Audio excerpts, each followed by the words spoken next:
Good morning, everyone present here. May I request you all to please settle down.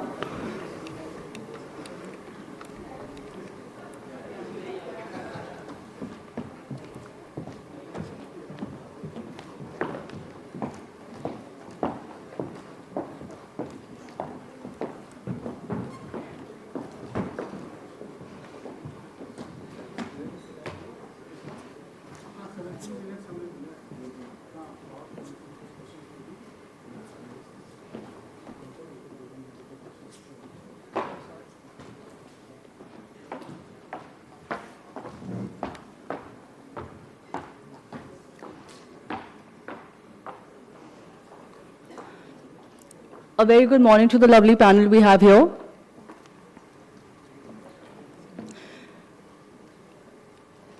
We are going to start this session on information technology and AI 360. The session chair and moderator for the session is Mr. Pranjal Sharma. He is an economic analyst, advisor, and author who focuses on technology, globalization, and inclusive growth. He serves on boards of enterprises and non-profit entities which are leveraging emerging technologies for sustainable, equitable growth. His latest book, The Next New, Navigating the Fifth Industrial Revolution, published by HarperCollins, is the first in the world to chronicle the impact of the Fifth Industrial Revolution while quantifying the magnitude of revenues shift globally. Mr. Pranjal Sharma, may I please request you? Thank you. Good morning, everybody. I hope everybody had a good cup of coffee this morning. It's going to be a stimulating discussion, full day of conversations. We are talking about a very interesting subject which is impacting all our lives, artificial intelligence and how technology is very critical for most aspects. So over the next few minutes, I'll request a very eminent panel here to share their views and also the various strengths that they bring from their country and the opportunities of working with India, in India, and looking at various collaborative measures. I'm going to begin by inviting Her Excellency Ms. Marin Ratnik, Deputy Minister for Economic and Development Affairs, Ministry of Foreign Affairs, Republic of Estonia, to share her views. As you know, Estonia is one of the leaders in the sector of technology with concepts of digital citizenship. I'm sure there's so much more we can learn from you. Excellency, over to you. Good morning.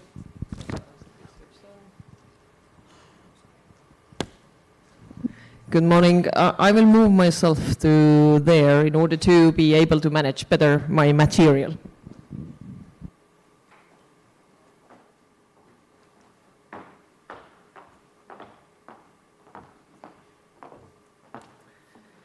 Good morning, everybody. Once again, happy to be here. Good to see these persons who have been waking up early enough to talk about Next New. Thank you so much, Mr. Sharma, to moderating this panel. Will be exciting. Thank you for the book I just got from you. Will be my next reading, definitely on my way back to Estonia. I hope my slides will be on the background. Excellent, perfect. I want to start to say that yesterday we talked about being small or being big. Doesn't matter. It's matter what you do with it. I absolutely share this understanding. We might be small, but we are mighty. And there is one area that we are mighty definitely is digitalization and using everything that is digital. Do I have to change myself or somebody will? Is the question. Okay, I do. So I just want to give you a quick introduction maybe in the way that has helped us to become the whole and fully digital society, and that will bring us probably in that sense faster to the next new and new technologies. So we have been starting to digitize Estonia from the beginning of 90s basically, and the logic was not because we were enormously rich and we had lots of time and money and people to do that. Was exactly the opposite.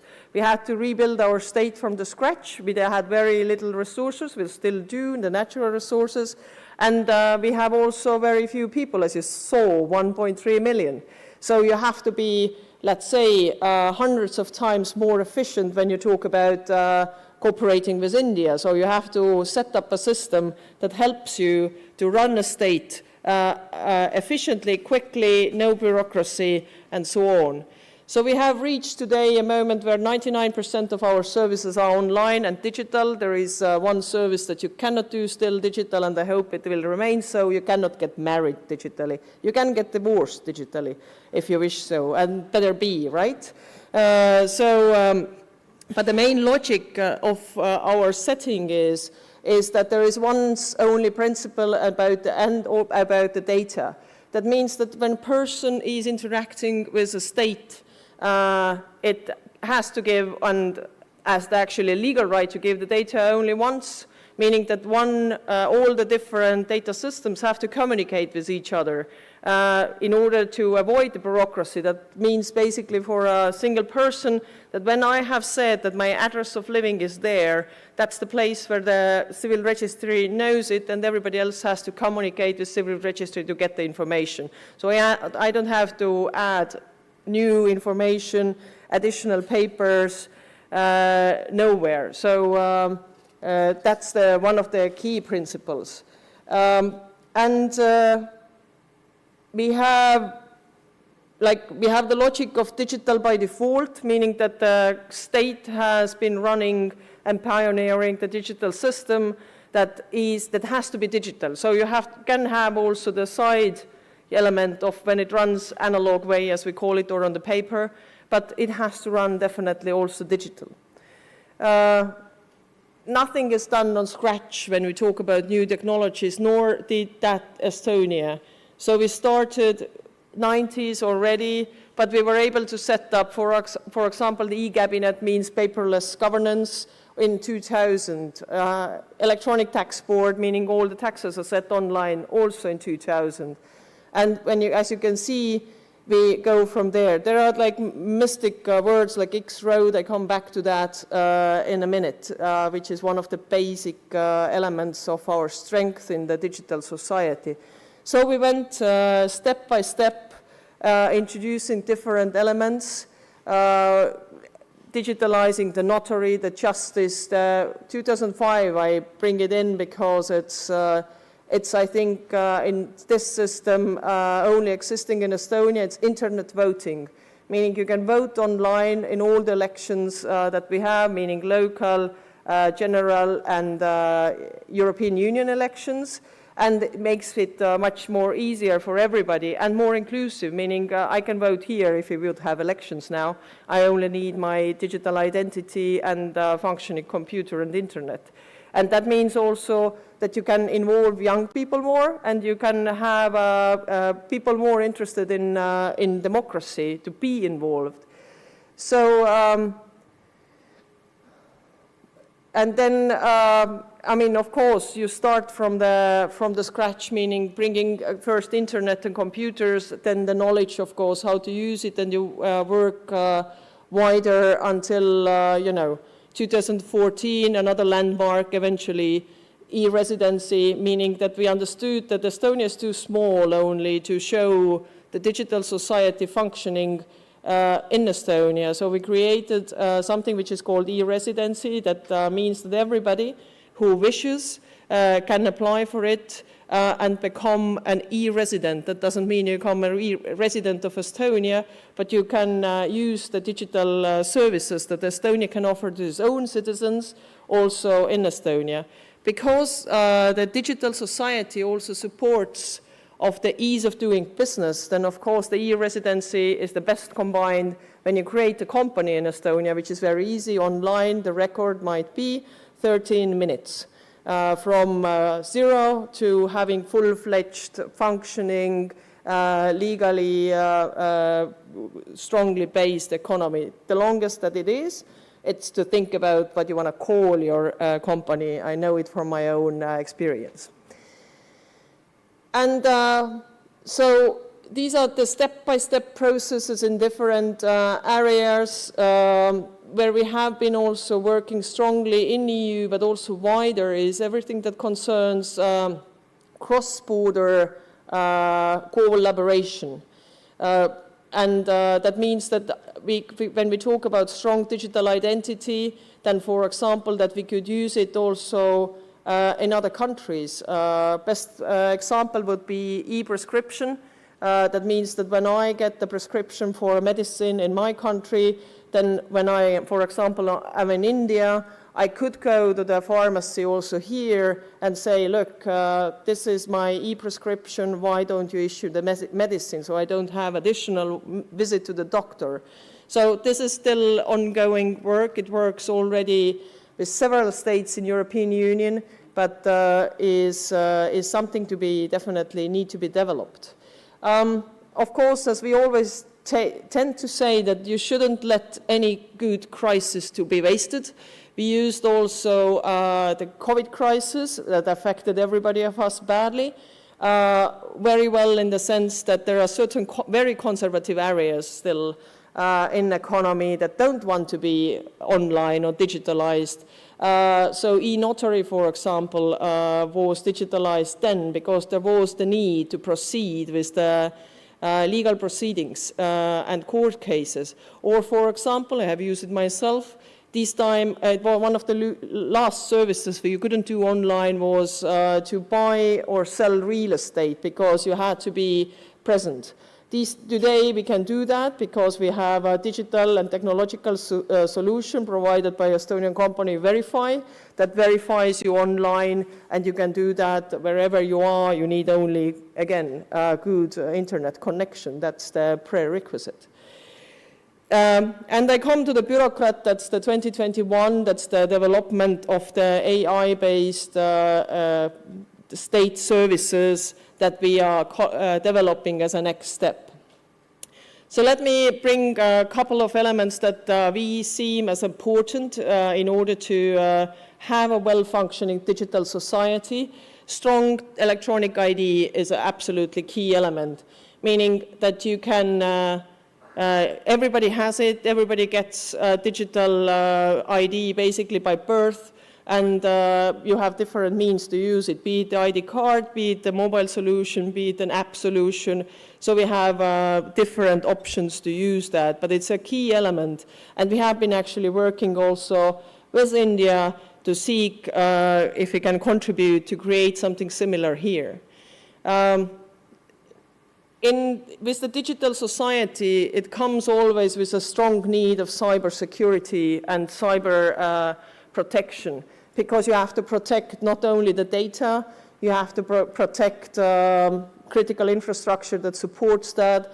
And we have learned in our own bad way that when you have a fully or basically fully digital society, the IT sector, the solutions digitally, the internet connections, the chips that you have on the card, they are something that can be targeted. You have to be very clear that you protect them the first hand.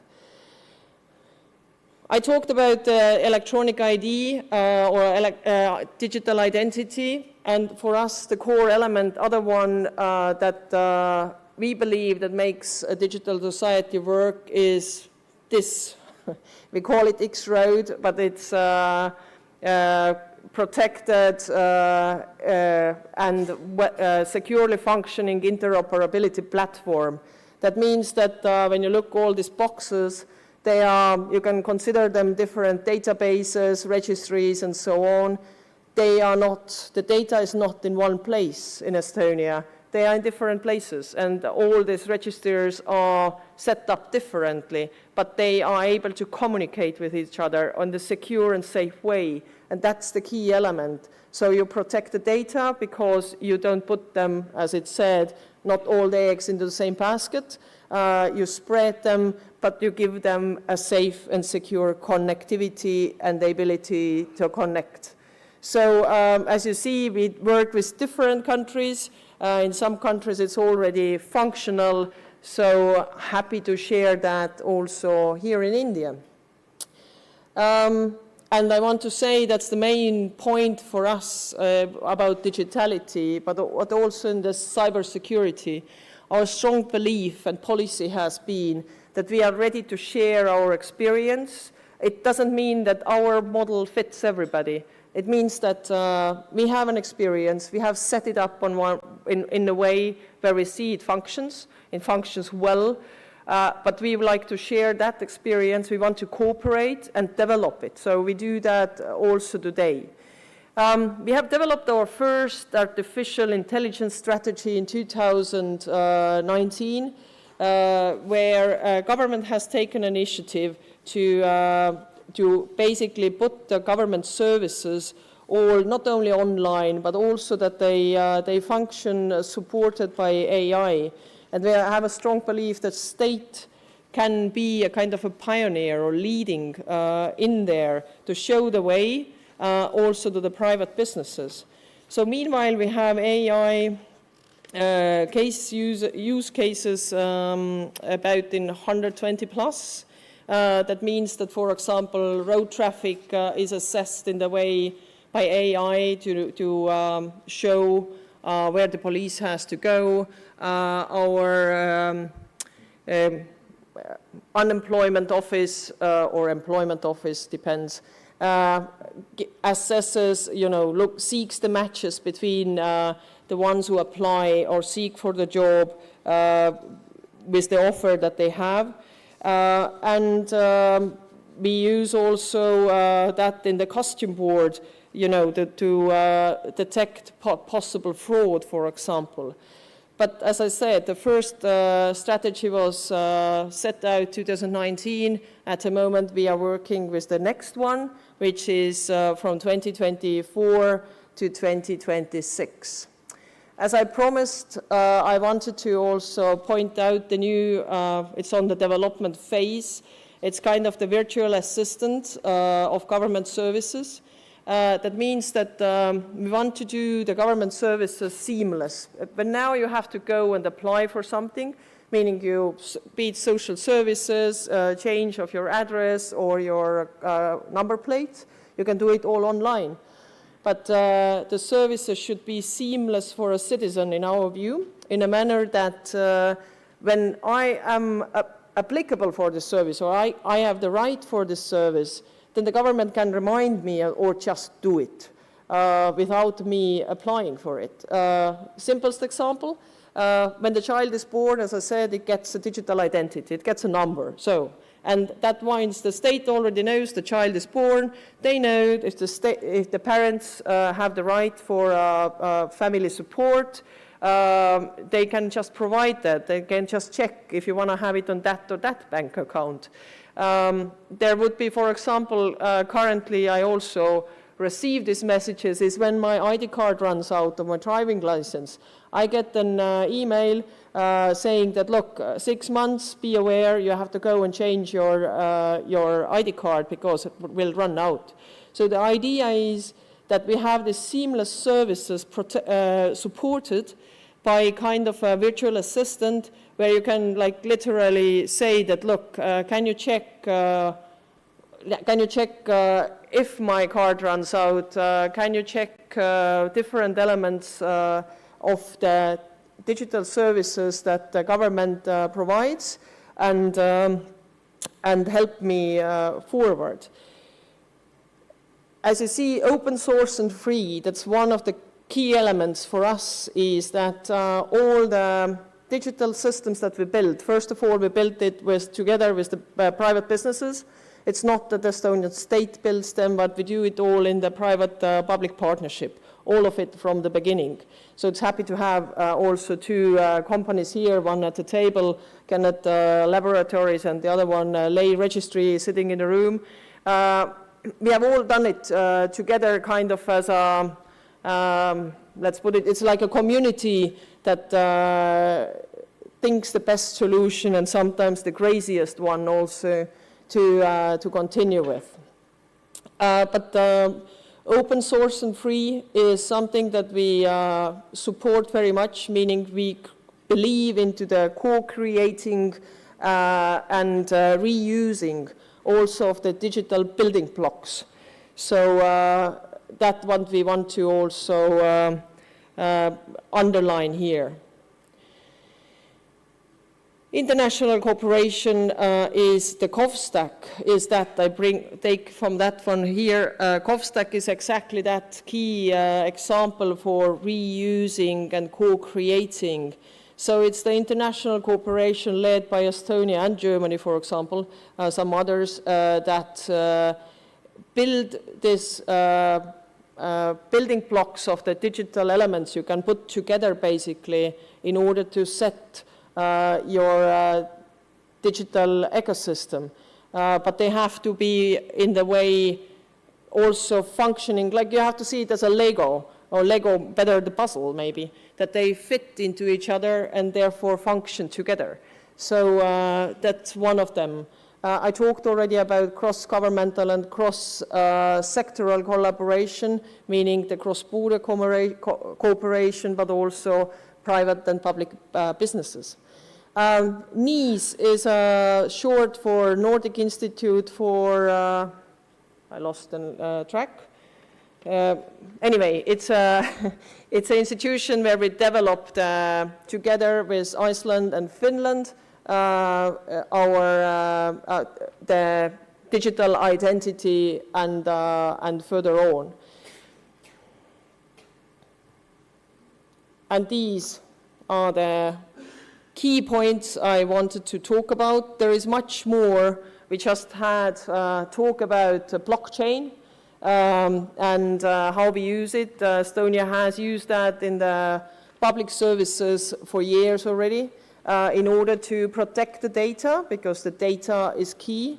And not only but protect the data, but also the data integrity, that me, who I own by Estonian logic, the data. So the data that I give to the state is not state-owned, no, it's not privately owned by anybody else, but it's me. So, and I have to be able to be sure that the data I have given is protected and it's also clearly the same, and nobody is able to change that without me knowing it. So that's one of the key points also. I think there are so many new and in the future to come elements. I'm sure that here fellow panelists are ready to add several points to this, and thank you so much for listening.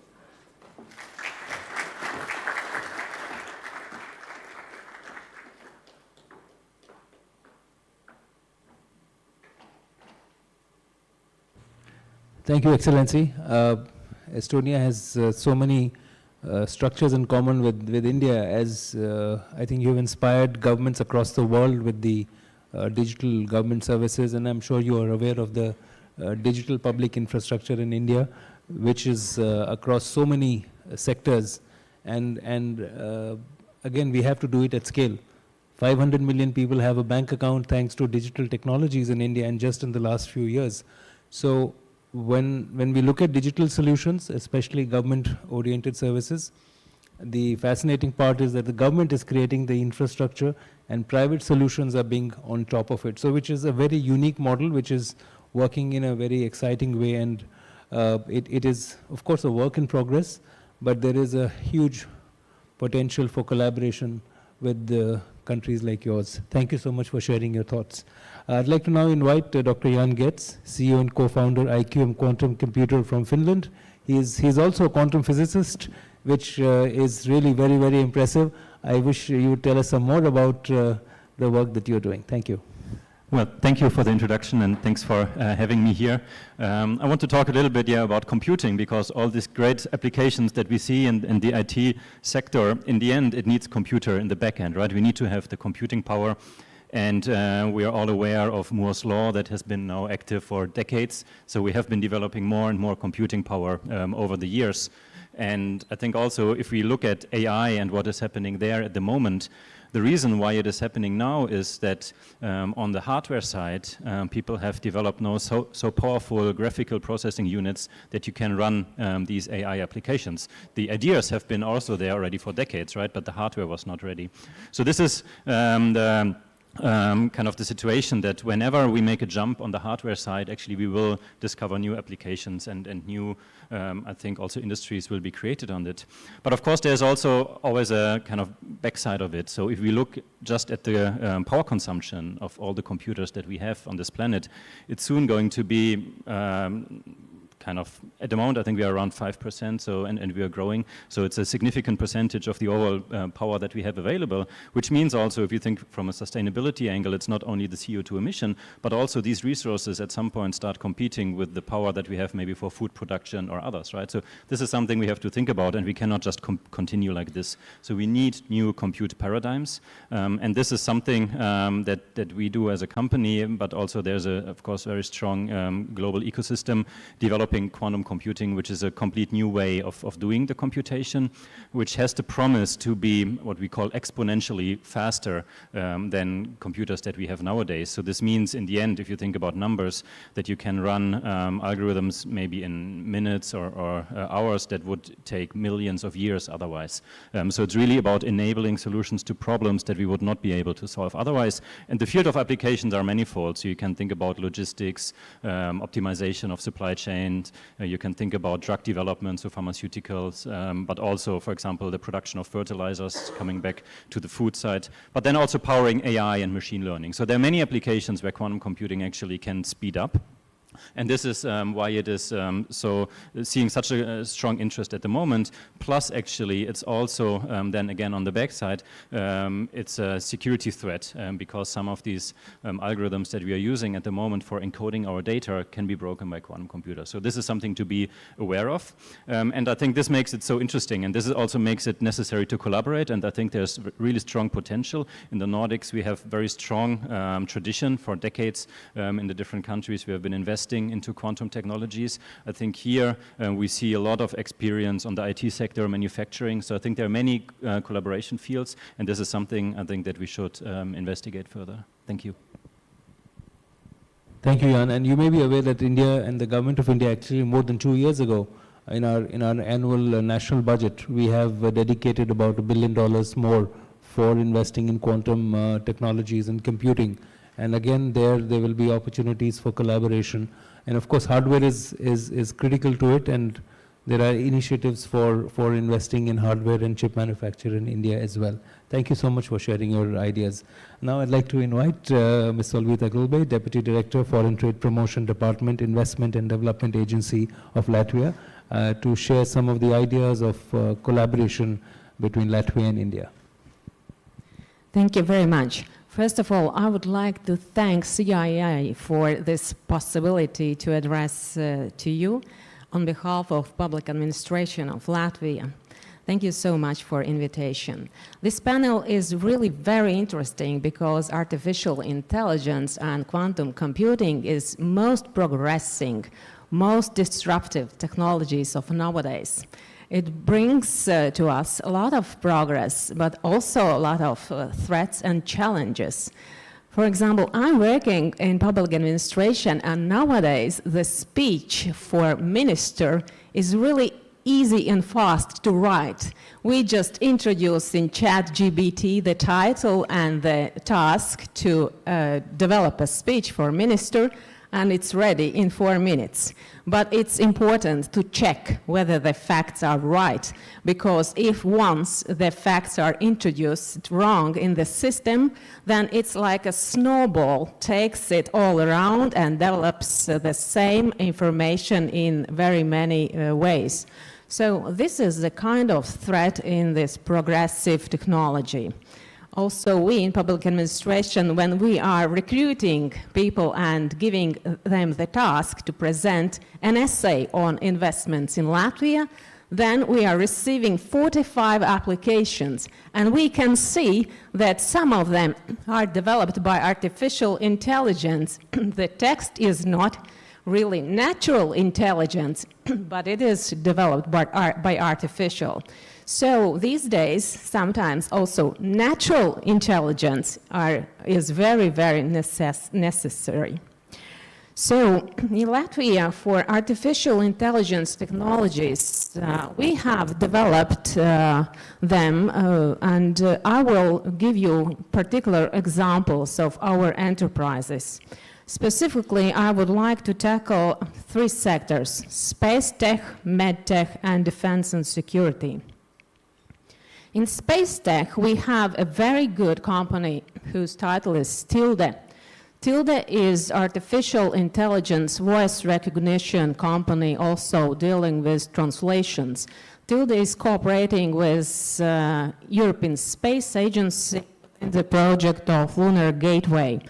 Tilde is having our robots and our artificial intelligence assistants working for Lunar Gateway, the space project together developed with the European Space Agency and French company Airbus. So all the robots speaking in Lunar Gateway project, they sit in Latvia. However, they are artificial intelligence assistant. Also, Latvia cooperates with Airbus and protecting the Baltic Sea from the space, and that is where Latvia presents its capacity in the Baltic Sea region. So if we talk further on medtech, then the other company using the artificial intelligence extended reality technologies is Lightspace Technologies. They developed extended vision technologies to work on artificial heart project, on medtech to develop a better future for medicines. For defense and security issues, we have a company named Saftechnica, and Saftechnica is a Latvian company that produces microwave radios and has developed a quantum random number generator for secure communication. Therefore, in Latvia, both artificial intelligence and quantum computing are national priorities. Government has adopted artificial intelligence program in 2019 and also quantum computing initiative in 2020. We have internationally recognized scientists on quantum computing in Latvia. Therefore, we have a lot of potential to present to the partners in India and also in other countries. And we are very much looking forward to cooperate in these matters. Thank you. Thank you. Thank you so much, Ms. Gulbe. I think, again, these themes that you've identified, space tech, med tech, and defense and security, great strides are happening in India, great opportunity for collaboration. And I'm sure that companies in Latvia and India will find a lot of space, if I can use that pun, to be able to look at solutions together. Thank you very much for sharing these ideas. I'd now like to invite Mr. Simonas Cerniauskas. He is the CEO of Infobolt Lithuania, and maybe you can share some of the work that your company has been doing. Thank you. Okay, now should be good. So first of all, thank you very much. It's a real pleasure and honor to be here.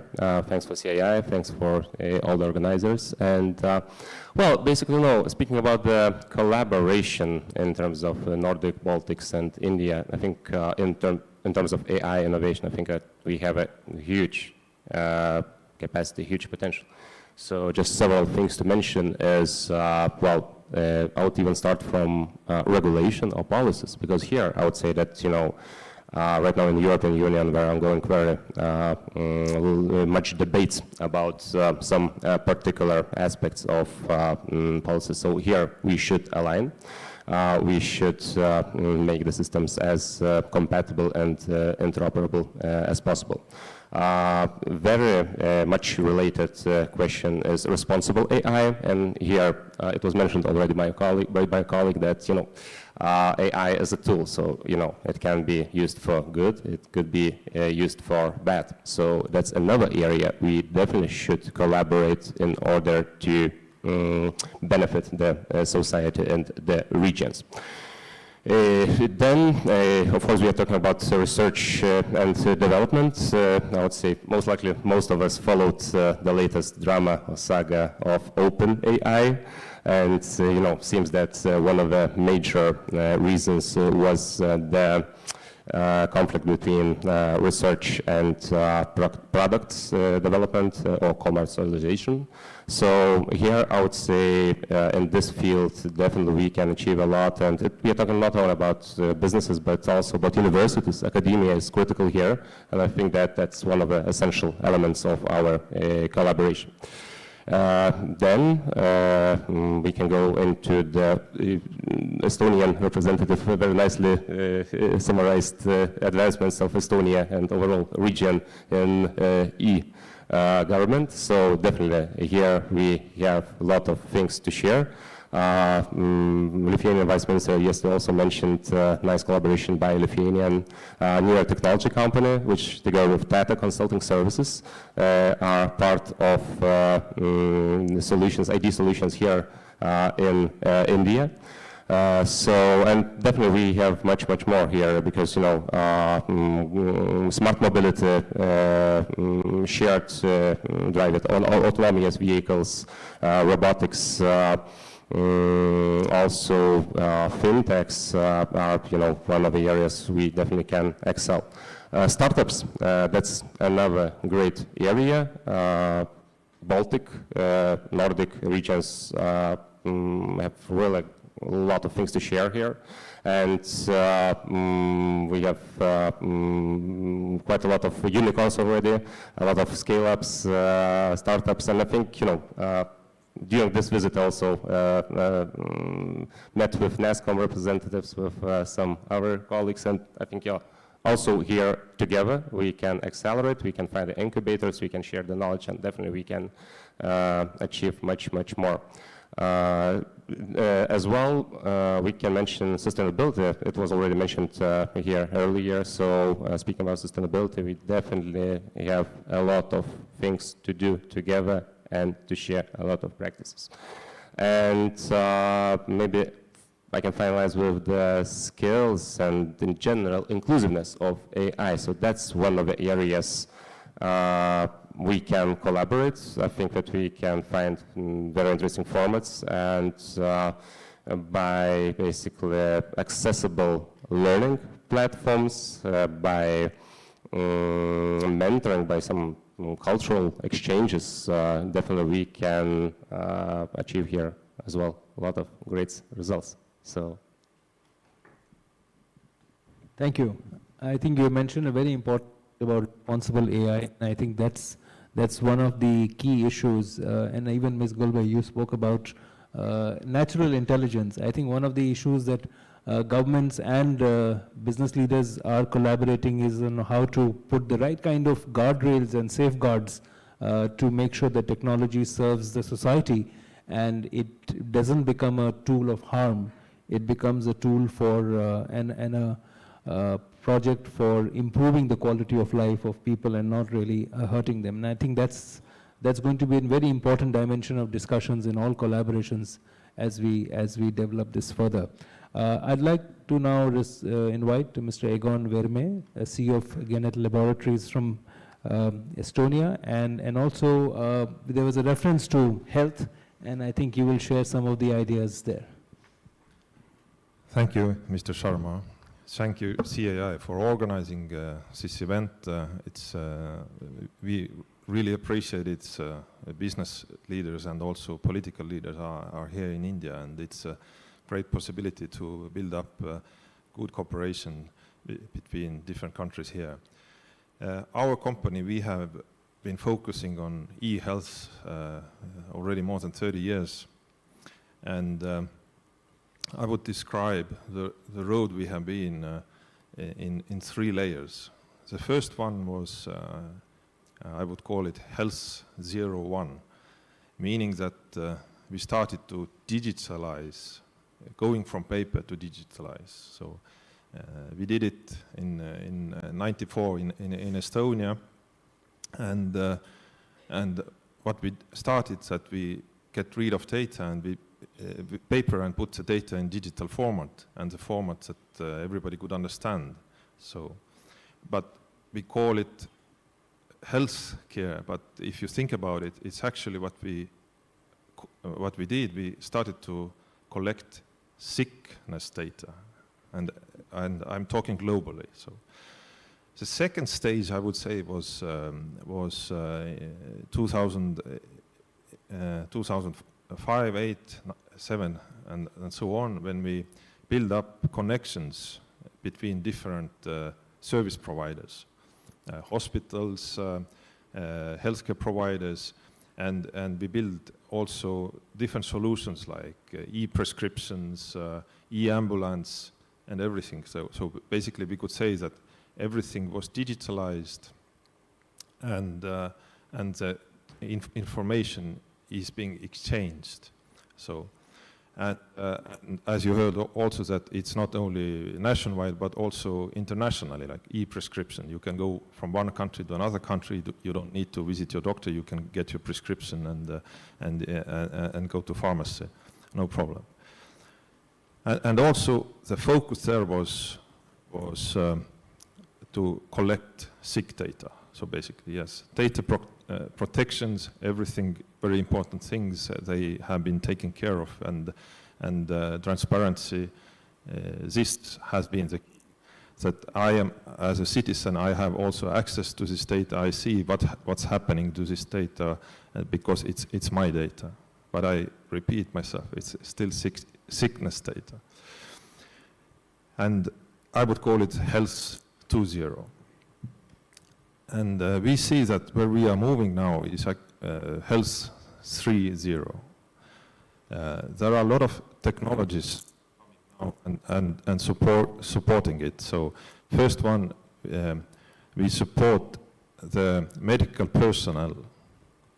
The new technologies that are coming, like predictive medicine, it has been ideas already years ago, but today's technologies are actually enabled to use it, and there are solutions that are already working. For example, you cannot imagine how much research is done daily in medicine area. So it's impossible one person for one doctor to analyze everything. And the technology enables to get the best knowledge and use for the doctors. Second example I can give you, for example, radiology. So humans have done X-ray scans, imaging, they have been analyzing it. But today it has been proven already that AI is more precise than human. Of course, human still is better in interpretation, but we see that a lot of help is coming to help the doctors to get more effective and to help more people to stay in better shape. And of course, this has happened that you can have a doctor in one country, but the surgery is another country. There are a lot of projects going on this field also. But second important thing, what I believe is happening, is that we are moving from sickness data to health data. There are a lot of applications that are helping us and measuring all the data. What is your stress level? What is your blood pressure? And this becomes personal health data. And I think we are moving that every person has its own personal health data with them, and you become the data owner. And if you go to the doctor, then you just open up your data, and the doctor gets much more information about you. Not only that you are sick, but all the other health data, even DNA data is available. For example, Estonia has gone with this policy that you can voluntarily give your DNA data for the research and for predictive medicine. And more than 20% of people have already done it voluntarily. I see that the future is that the medicine becomes more proactive and helping you. And the medicine or the healthcare is becoming to your home, because everybody we have the most powerful medicine device. It's our phones. There are so many applications today that can help you already, and make sure that you stay as long as possible away from the doctors, and you be healthy. I think this is the way we are moving, and I can say it's very, very quick road, and it's happening right now. Thank you very much. Be healthy. Thank you. Thank you so much. I really appreciate the point you made about data and transparency. I think from sickness data to health data is a very interesting journey, which also involves faith and trust in data management and the security around it. But I must tell you that we have a National Digital Health Mission, which is actually making a global and trying to bring various stakeholders on a common data sharing platform. Of course, anonymized data, where the individual is the owner, and that project is on again at huge scale. And already, if I go to my doctor today, he or she already has my digital x-rays and other information on the computer screen, and that is not just from now, but from 5 or 6 years ago. So it is already happening in India, but of course, we have so much more to do on that front. And all your collaboration and advice and ideas would be great, because some of these models have a global application. So it's also possible to collaborate with India for delivering solutions to other parts of the world. I think that's a great opportunity to look at. I'm now going to invite Jagdish Mitra, Chief Strategy Officer and Head of Growth at Tech Mahindra, a good friend and a business leader who has, not just a business leader, I would say, Jagdish, a thought leader in terms of promoting many new innovations and ideas for the world. Jagdish, over to you. Thank you, Pranjal. Honored that you found so many superlatives to describe me. I don't think I've achieved as much. But I think we did talk about, you mentioned about ChatGPT. We talked about the speeches being written by ChatGPT, and I think this weekend was defined by the fact that Netflix was looking for a new documentary, they said. And they said the best way to do it is to make sure what happened in OpenAI. Seems that the whole thing was doctored, and it's a complete drama that I think will unfold in front of us soon. That's the first journey of ChatGPT in the world of entertainment. I think, Pranjal, this topic that you put together is very interesting. And I was listening to the minister, and I was listening to the representatives from Latvia and Estonia and Lithuania. And I was thinking, what is it that we could probably collaborate on, and whom do we collaborate for? Because I think, as I was telling yesterday during dinner, that the work that Estonia has done in terms of digital public goods is a case study. And everyone talks about it. We knew about it way before governments woke up. But come circa 2023 that we are sitting in, the work that India has done has also taken the world by a storm, because the scale at which we have done our digital public goods, you talked about the 500 million plus bank accounts, we've talked about the Aadhaar card. When you were talking about the digital identity, Minister, I was thinking about the fact that how my travel has changed. Today, for example, all my digital goods or digital certificates is on this phone. And when I enter the airport, I don't need anything to showcase to them as a physical or even a plastic. So it's on my phone, everything is there, and I can walk through the airport as if this is my real digital identity. So I think both our countries, both our centers have had amazing amount of innovation and amazing amount of deployment of digital technology. So what is it that we could collaborate on? So if I look at what Baltic countries have done, the Estonia, Latvia, Lithuania, and also as Jan talked about, we are a partner in Tech Mahindra of IQM on quantum. We do a lot of work on that with you guys. I think there's a big opportunity for us to collaborate if we start thinking globalization. I think the opportunity is not necessarily about selling to each other, but is about creating a solution for the larger world. And I think you touched upon a very important point of what are the 5 big global challenges that I think we could probably address between the Baltic, Nordic countries and India. And therefore our strengths coming together. So I started looking at them and said one of the big countries, obviously some of the things related to what's happening geopolitically is probably a little tough for AI to solve, but it's probably easy for AI to make sure that people are not believing in fake news, which at times can cause conflicts and can cause into different types of interventions. But the big 5 areas that I thought are relevant for all of us to look at are climate.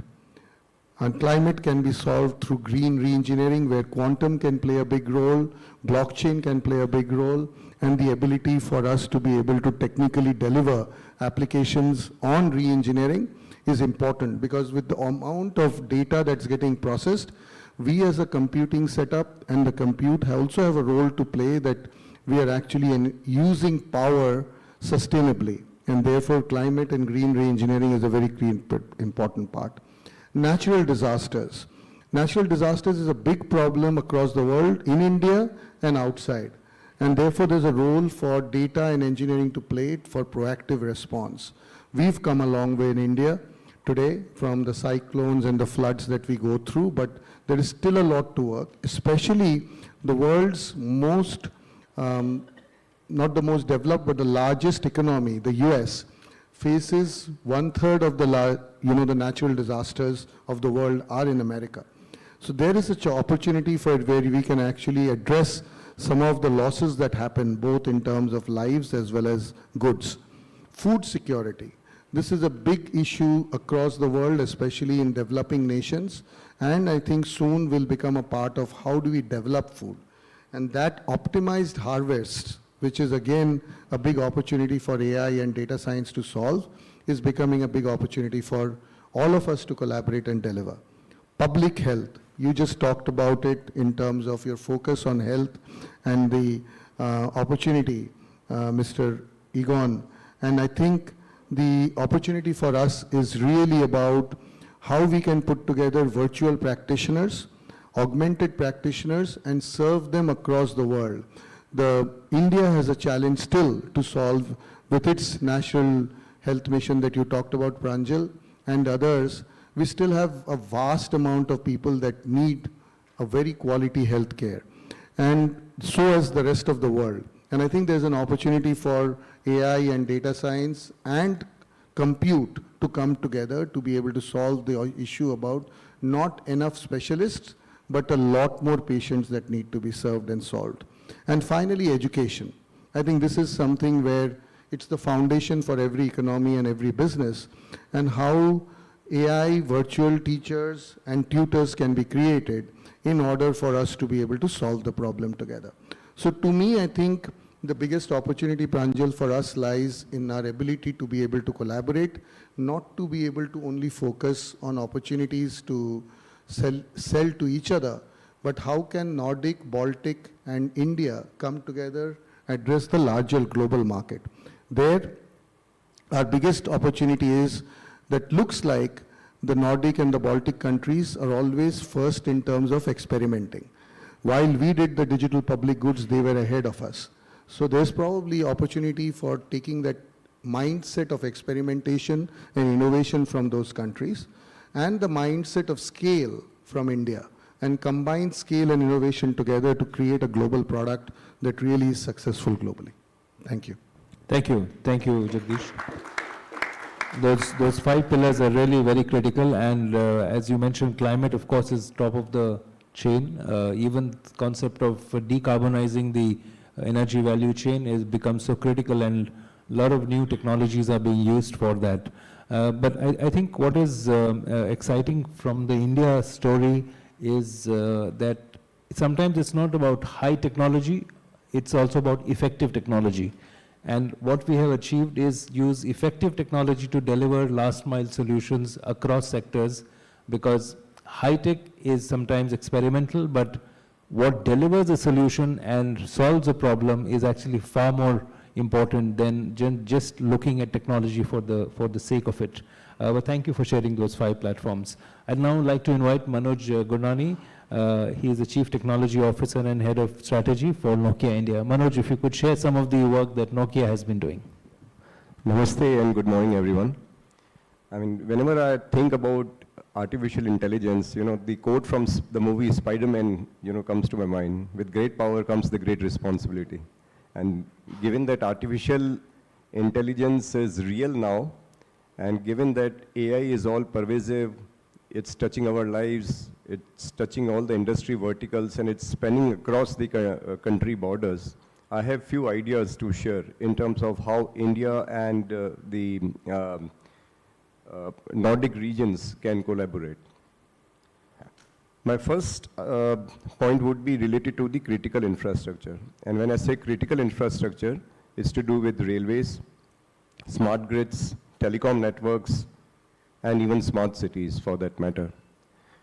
The success of telecoms networks is all thanks to the standardization, which means if I'm carrying my mobile phone and roaming into Finland, it works because we are all working on uniform standards.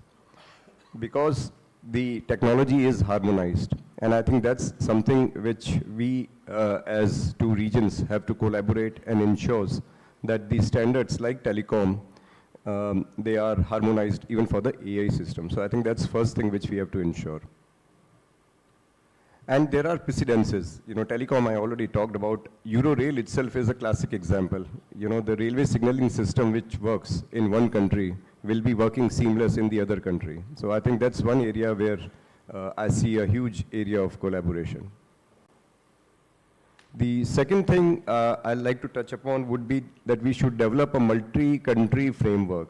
And here I not only mean in terms of experience sharing, but also to ensure that AI system, for example, if it is judged safe in one jurisdiction, it should be safe in another jurisdiction also. So again, huge potential for collaborating and cooperation among the nations.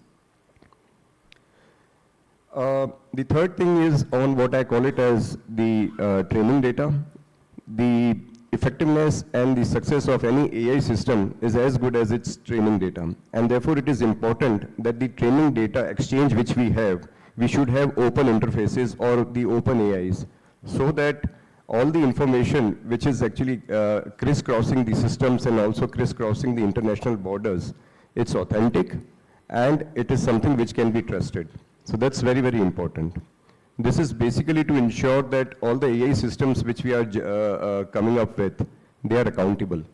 Because AI actually is facing a very a dilemma which we call it as black box dilemma, which means that the guy who's actually, the developers who are developing the AI systems, even they are not sure that the agents, the outcome, will be something which they can stand up with. I mean, he can stand up and say that, this is something which I developed, but now the system is self-learning and therefore I don't own it.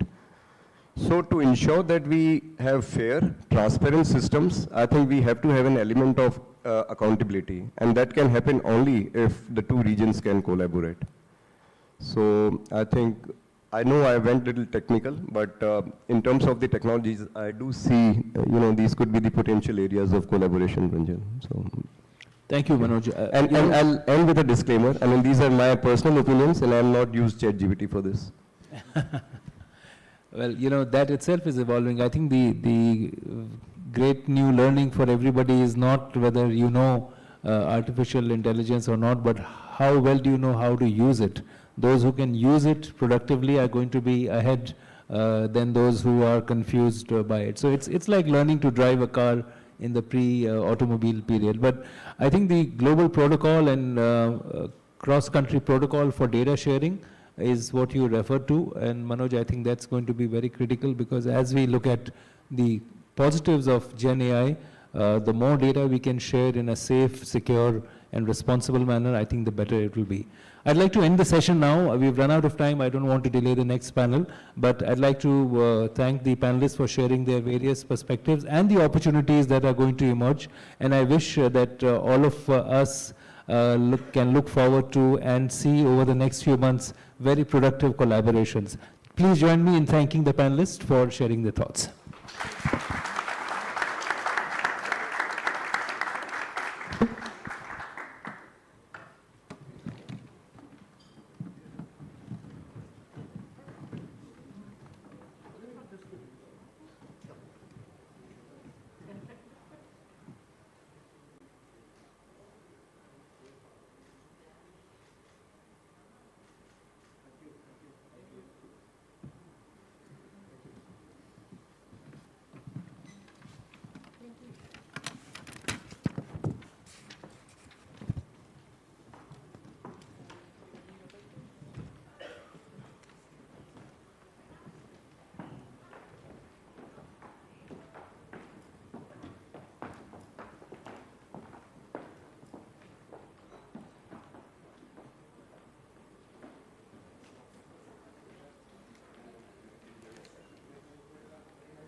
Good morning, friends.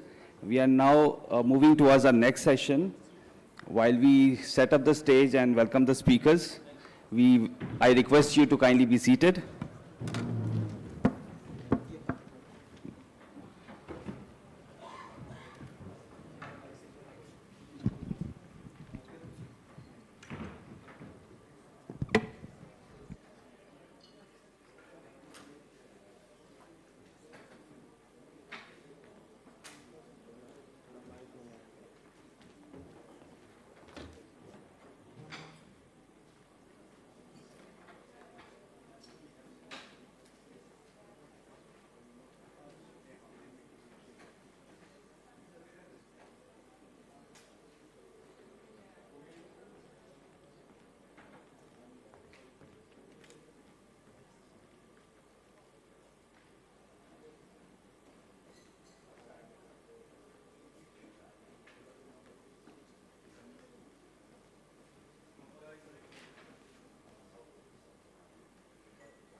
लेके आऊं?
So thank you for your patience, friends. We are now going ahead with the last session before the valedictory session of the day and of the conclave, second CII India Nordic Baltic Business Conclave. The session is Resilient Supply Chain and Logistics, Agility and Risk Management. I invite all the panelists to kindly come on the dais, please. Excellency, Mr. Misnes. And we have our session chair, Mr. Kamal Bali, Chairman CII Southern Region and President and MD, Volvo Group India Private Limited. I now hand over to Mr. Bali, please. Thank you.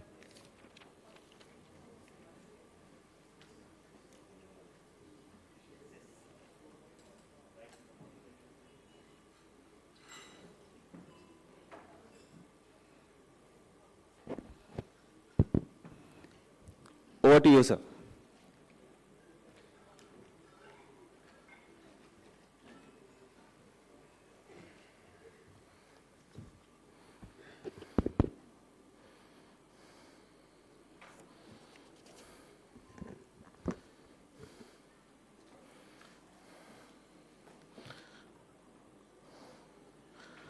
Good morning, ladies and gentlemen, and welcome to this very interesting session on resilient supply chain and logistics.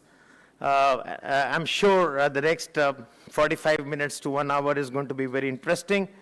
They say the proof of pudding lies in eating, and this topic today holds paramount importance because we are going to discuss collaboration between India and Nordic Baltic countries in the logistics sector with the objective to build an agile supply chain while managing and mitigating the associated risks and challenges. This is extremely important as we are living in a highly volatile and transformational times, a time we are witnessing change and disruption across every facet of our socio-economic landscape, and this includes global supply chains also. Ladies and gentlemen, you will recall just a few years ago, the focus of global supply chains would lie in the areas of optimization, just-in-time, and a network of manufacturing based upon core competencies and economic value creation. An approach such as that meant that while we had well-honed supply chains, it was often been concentrated in certain regions, countries with high global dependencies. The impact of geopolitics, political aspects, environmental footprints, black swan events were not really on top of the agenda at that point in time. However, all this has changed over the last few years. The global pandemic, the semiconductor events, the rising geopolitical tensions, and the deep impact it has had on business world and the society at large has pushed resilience as a top consideration for all of us. Added to this, we are in the midst of a climate change challenge that brings in even greater demand for review of our supply chains and make them green. If that was not enough, the consumer behavior now is dramatically changing with the rapid rise of e-commerce that seeks delivery at far greater speed, timeliness, and with a local flavor. We also see greater degree of trade protection across nations and the emergence of regional blocs aimed at protecting their economic competitiveness. As a result, friends, it is obvious that the industry today is in the midst of a restructuring of its own supply chain to protect against external shocks and reduce dependency on any one market, country, or jurisdiction. Coupled with the emerging technologies, this is both a challenge and an opportunity. This will lead to transformation trends such as, let me name 5 of them. 1, onshoring, which means shift to non-urban areas within one's own country. 2, nearshoring, which means manufacturing in nearby jurisdictions that may be typically friendly. 3, friendly shoring, which is preference to jurisdictions where countries are well aligned and have high trust levels. 4, product harmonization, This could mean increasing standardization across products so that there are not too many exclusive parts to be sourced. And 5 is regionalization, which means building supply chains sufficient for and catering to regional requirements. So these are the 4 or 5 trends which can actually catch momentum over the next few years. Nevertheless, not everything can be controlled and no one size fits all. Therefore, we need to be flexible, responsive, and make quick decisions, and that is going to be the key. Fortunately, as things conspire, we see emergence of new technologies across AI, automation, connectivity, and pervasive digitalization that is offering us tools to address many of these concerns, something that is becoming key going forward as we also need to tackle the simultaneous challenges of climate change and sustainability. Clearly, all of us seek a global value chain that allows us a degree of visibility, tracking, monitoring, flexibility, and responsiveness. Obviously, such a transformation would require large amounts of preparation, investments, organizational transformation, and continuous innovation. Referring specifically to the climate action, I believe that the companies have had to demonstrate how their supply chains are meeting environmental norms. And understandably, it's a challenge for the small and medium enterprises. With this backdrop, I see a strong complement between Nordic Baltic region and India as partners. Let me quickly list some of the drivers. Now, to start with, 1, we share common values. Both regions are friends, democracies that share common values and a long history of business partnership. 2, India has become an attractive destination, especially over the last few years. Besides being one of the fastest growing large economies, India today offers a good corporate culture, inexpensive labor, a digitally competent talent base, a strong macroeconomic fundamentals, positive demography, and a large domestic market and a continuously improving ease of doing business index. India continues to open up with trade relationships across countries and regions, among which is much anticipated agreement with the European Union as well. Many recent developments stand testimony to the attractiveness of India as a country. For example, Apple's manufacture of its iPhone 14 in India, India's initiatives across Gati Shakti, national logistics policy, PLI schemes, continuous focus on infrastructure development, labor reforms, among other initiatives in making her become an attractive investment destination and a competitive player in the global value chain. So as a market, India is already today amongst the largest when it comes to telecommunications, smartphones, automotive sector, as well as chemical and pharma sectors. We have the potential to grow even faster with per capita income going twice over the next 5 to 7 years. Number 3, Nordic India, I think a time-tested partnership. Nordic business presence in India is not new. Typically, Nordic companies are in the areas that are our core national priorities, including presence across automotive sector, IT, pharma, health, defense, power solutions, renewable energy, and retail. On the other hand, we have scores of Indian companies who have built a base or partnerships in the Nordic region. The 4th point is technology, innovation, sustainability, and supply chains.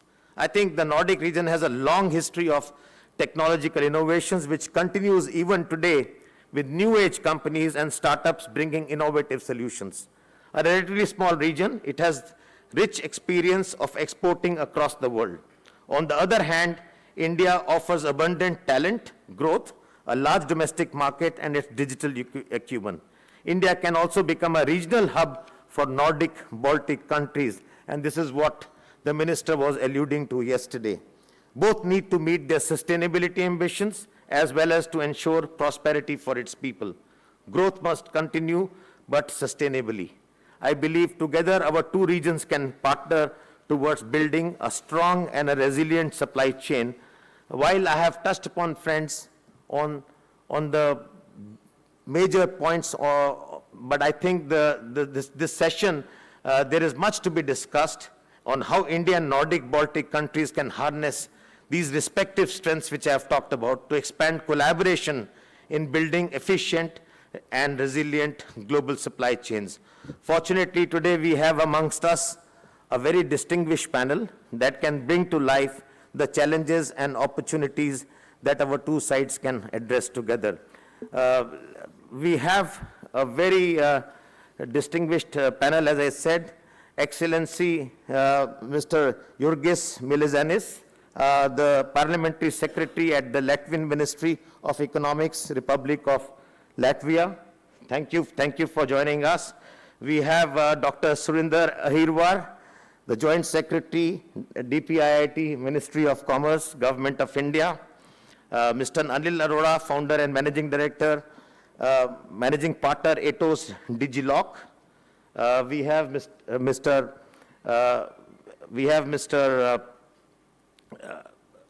Sanjeev Edward, the CEO of GMR Cargo and Logistics. We have Mr. Nishad Ali, the CEO Teltonika India. And of course, then we have Mr. Henrik Isaksson, who is the Director Trade Policy, Swedish enterprise from Sweden. So, ladies and gentlemen, we have a very, very diverse and distinguished panel who will really talk on this topic and tell how we can really make this a reality. So let me then start with Mr. Henrik to have, the format is going to be, I'm going to request each one of them to make their initial opening comments for about 5 to 6 minutes, and then we will get into some questions and reflections, and maybe we can invite some of you to also ask any questions. So thank you very much. Then let me start with Mr. Henrik then. Yeah. Go ahead.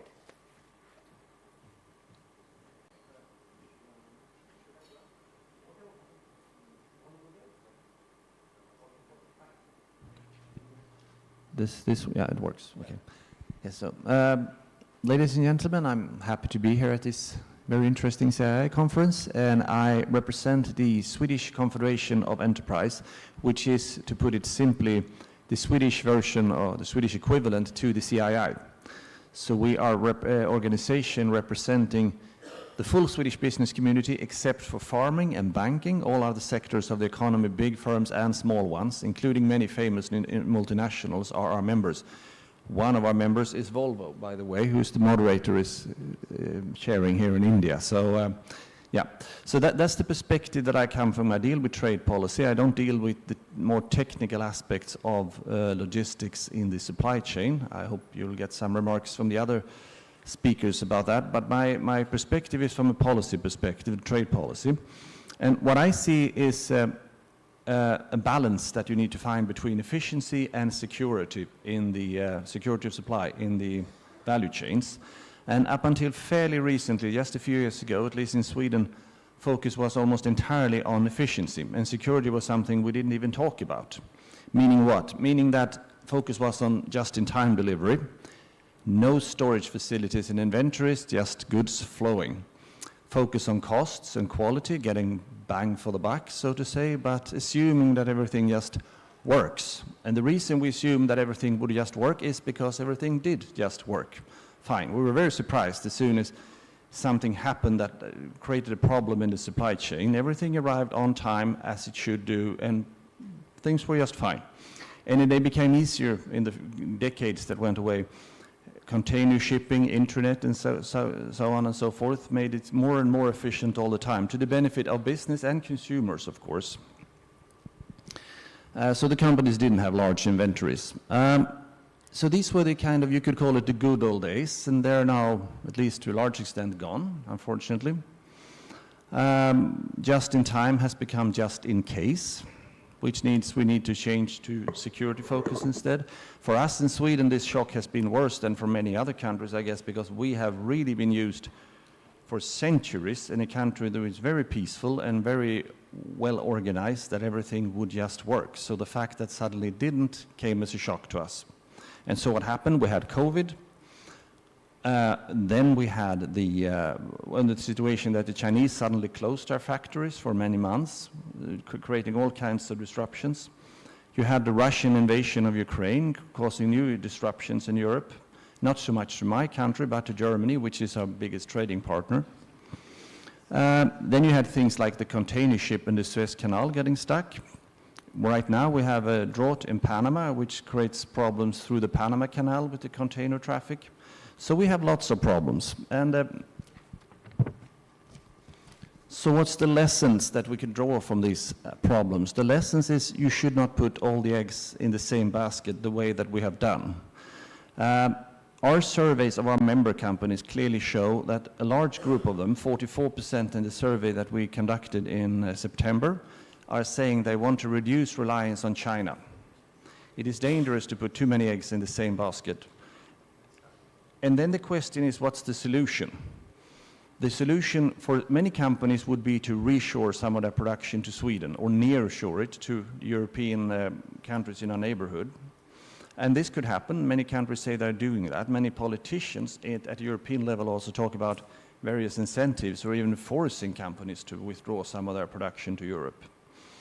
The problem is that if you do that, that's a recipe for inflation, because there is a reason we focus on efficiency. If we stop focusing on efficiency, only focus on security, costs will go up. And inflation is already a problem, but if we reshore too much, we'll just have permanently higher inflation that we would like. So we need to do something else. We need to find a balance between security and supply and efficiency. And what we're then arguing for is diversification. Diversification of everything. More trade partners in the sense of more countries to trade with and more companies in those countries, and more trade routes, of course. That would provide for the right balance of security and efficiency. And then comes India into this picture. Where does India fit into this picture? Well, India could help us in Europe and in Sweden to achieve this objective by keeping some production in India and not in China, for example. Costs will still be lower than it would be if we tried to bring everything home. And it's a secure way of diversifying your trade partners. The problem is that India needs massive foreign direct investments into its infrastructure in order to upgrade it to the levels that would be needed to be a very important trade partner with Europe and Sweden. And that's happening.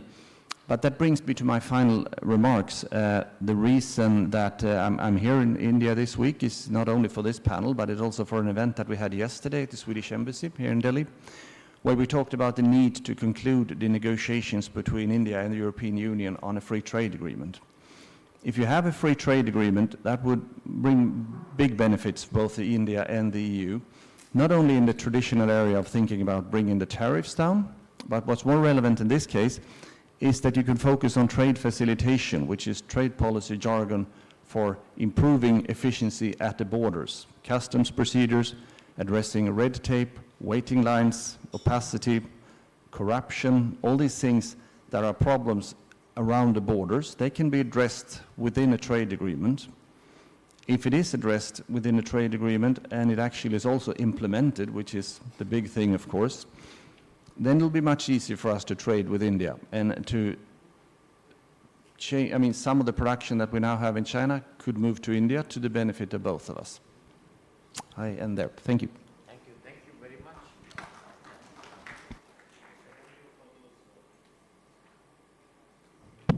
For those opening comments.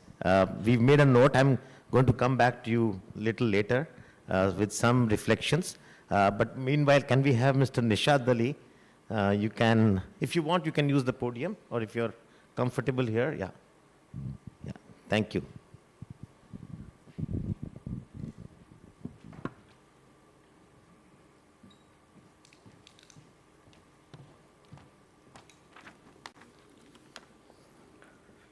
Thank you, Kamal, and good morning to all. I represent a company, Teltonica, which is basically based out of a small country, Lithuania, and we are manufacturing Internet of Things for the past 25 years. We're an exceptionally growing, fast-growing company in the field of IoT, and I would like to express what we have come across, and we would like to we would wish for the industry to happen over the risk of supply chain and the resilience of supply chain. The efficiency is the function of infrastructure, system, and the human resources attached to it. It is difficult to achieve it without unlearning from the traditional things. At the beginning of 2021, I would say post-COVID, we come across, exactly after the fire in the Japanese semicon factory, we come across a huge demand for the semiconductors. And we were clueless what to do because our equipments were made with one single technology. It was not equipped to change the microchips at any given point of time. The changes required at least 6 months of work, and we had nothing else to identify what is possible on the next. Thanks to our procurement team, they identified every possible microchip available in the market from the industry, from the factories, from the manufacturers, from the distributors, and they managed to collect everything at a price which is double, twice, thrice, and even 4 times of the market value. Thanks to our procurement team, it was a big risk which we have taken, and the result was 20 million worth components in our factory with no orders back to back. So thanks to this activity, what we have achieved over 2022 at this time of shortage of semiconductors is that we learned a lot. We tried, as my co-panelist said, not a good idea to put everything on one, all the eggs on one basket. We identified we need to have multi-chip compatibility. We started working on developing multi-chip platforms, which we already have today. When we managed to reach our customers, which was our competitors' customers in the past, because the competitors was not having a product at this basket, they were unable to serve their customers' requirement because they never got the chips from the market, and we managed to get them. We managed to get those customers, and results were Teltonika Telematics has become #1 in the world in terms of manufacturing of telematics devices. Teltonika IoT Group, in turn, in 2022, has crossed 198% of the sale of 2021. So this was a result of a very strong decision, which is backed up with a lot of risk involved in it. So now we cannot do anymore. We need to have the resilience set into the supply chain industry. We need to have the semicons available everywhere. We cannot have a dependency on a country or a partner or a single manufacturer about it. So this is what we would like to take the world into. We would like to see how comprehensive is the market going into. This was impossible. If you take what's happening in our warehousing is like, we have a warehouse in Vilnius and Molėtai in Lithuania. We have the warehouse in Bangalore in India. It's very simple comparison. It takes $2.28 to get one product on an average from Lithuania factory to India, and it's a 4 days job. But there is another way. If you have 65 days, it can be shipped by sea, but the cost is 80 cents. So it's a choice between planning and what exactly you have prepared. So if we are able to prepare the planning, we are able to save money. So there comes the cost effectiveness here. So resilience is not a destination. It is a journey which has to be achieved, which has to be done with a lot of learning, achievement from different strategies and collaboration, and technology has to be a major partner in collaborating in this. We'll come to more questions, so I believe we will also have questions. Thank you, Mr. Kamal. Thank you for making those very interesting points. I think we will expand on some of those points as we go on. Yeah. So can I then move to Mr. Sanjeev Edward, the CEO of GMR Cargo and Logistics? Yeah, from your perspective, Sanjeev.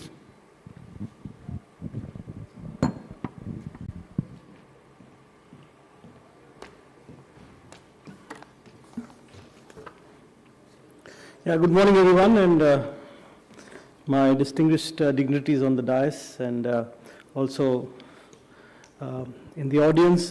Thank you this morning, and thank you for the opportunity to be here at this Nordic Baltic Summit. I think Nordic Baltic is a very important region, and we were in this morning also we were discussing how the geographical location is very strategic, and you can make a very meaningful contribution to this collaboration. And I think the morning the comment about how India could also serve as a regional hub and we could have a collaboration. That's exactly on the lines that we've been thinking. But before I get into the conversation and sharing about the resilient supply chains and how we think that could shape up, just to give a small introduction of GMR as a group. GMR Group, for those of you who've traveled, into India, we are the first point of contact. So that's the airport that you land into. I mean, the Delhi airport is run by the GMR Group. We are actually running the Delhi, Hyderabad, Goa, and few other airports. In fact, we are the second largest airport developer in the world now. Private airport developer in the world. We also run few airports in Cebu in Philippines, in Castelli in Greece. We're developing Greenfield Airport, Medan in Indonesia. So we have about 6 operational airports, 2 airports under development, and we also have about 300 plus routes that we serve through our airports. But we're not just into airports, we're also into the energy sector. So we also have a capacity of about 4,400 megawatts, both from coal, gas, and solar, hydro, a lot of conventional sources as well. We're into transportation as well, running roads, constructing railway infrastructure, urban infrastructure. We're doing an SEZ about 2,000 plus acres. But it's not about all work and no play. We also have a few sports teams. Those of you familiar with cricket, we have the Delhi Capitals. We have the kabaddi, the kho-kho, the very local games that we have over here. We have a few teams there as well. But while we do all of that, we also have a responsible side to our group, making sure that we contribute to society by overall development of the community. So we have a very strong CSR foundation as well, where we work very closely in areas of education, health, hygiene, sanitation, empowerment and livelihood, and community development. So just as a broad overview, we are a group which is a global player, driving businesses worldwide, operational excellence, and also we have collaborations from international players who've seen value in working together. So Group ADP is one of our partners. We've got Mactan, Cebu, Mega White over there, Angasapura in Indonesia, a few others in different parts of the world. And we are the leading airport developer, as I talked about. But we've also highlight of our airport working is the focus on innovation and adaptation of technology. So I see in the Nordic Baltic region there's a lot of focus on innovation. And in fact, we've been the airport who've been leading the way for the DigiYatra. You must have seen the DigiYatra implementation, which is your facial recognition, and you can actually walk through the airport process. We were the airport where this project was run as a pilot. In fact, in difficult times, during COVID times, we worked very closely with the government of India to make that app, which was actually used for your filing of the vaccination certificates, and so that travel, which had come to an almost standstill, could be revived at the earliest. So innovation and technology is very top of our agenda again. Coming a little closer on the supply chains, we are, if you look at a typical supply chain, right from a shipper to a consignee, there's a shipper, there's a forwarder, there'll be a transporter, there'll be warehouse in between. And a very critical piece of the entire supply chain is the airport and the terminals that is there, sitting right in the middle of a supply chain.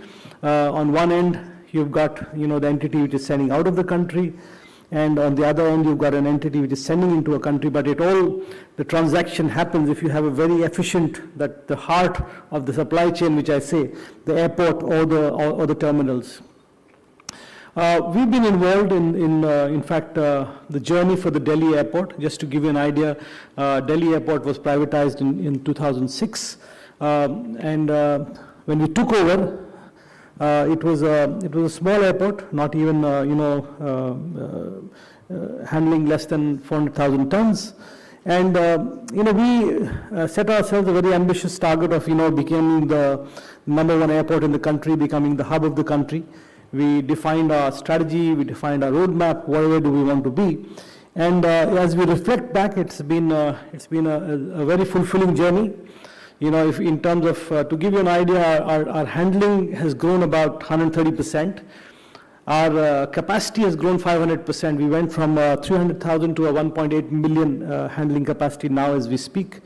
We had no tier 2 business. Those of you familiar with the hubs, there is a tier 1, which is your typical the airside landside interface cargo terminals. There's a tier 2 where you have the 3PLs and the forwarders, and you have the third tier where you have the SEZs. There was no tier 2. We built 500,000 square feet of tier 2 capacity. We are significantly ramping it up again. There was no tier 3. We're in the process of actually putting a tier 3 and SEZ in place as well. All of it, if you put the supply side in, obviously the demand follows, and thus we've seen in the freighter business, the freighters has grown 260% growth we've seen in the freighter ATMs being handled at Delhi Airport. While we do all of that, a bigger focus has also been how do we use technology in the whole process. So while we're doing that, there was a lot of focus on automation, EDI, how do we bring in, so we were the first airport again to have 100% EDI capability to do 100% paperless. In fact, we got recognized by IATA as the first airport to be e-freight compliant. We also work closely with government, so we got authorized economic operator in place. All of this, the reason I'm telling you is, that it all adds to efficiency. So while we were building capacity, while we were building business, we were also making sure we're cutting down, the processing time.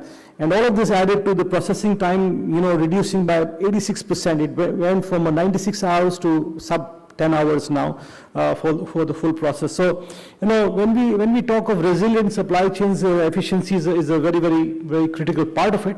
And when we talk of the resilient supply chains, it's also important, that we keep saying that we should be ready for the opportunity or the requirement when it comes. In fact, when we, in the middle of COVID, when this whole COVID thing happened, I think, it struck everybody by surprise, and of course, India as well.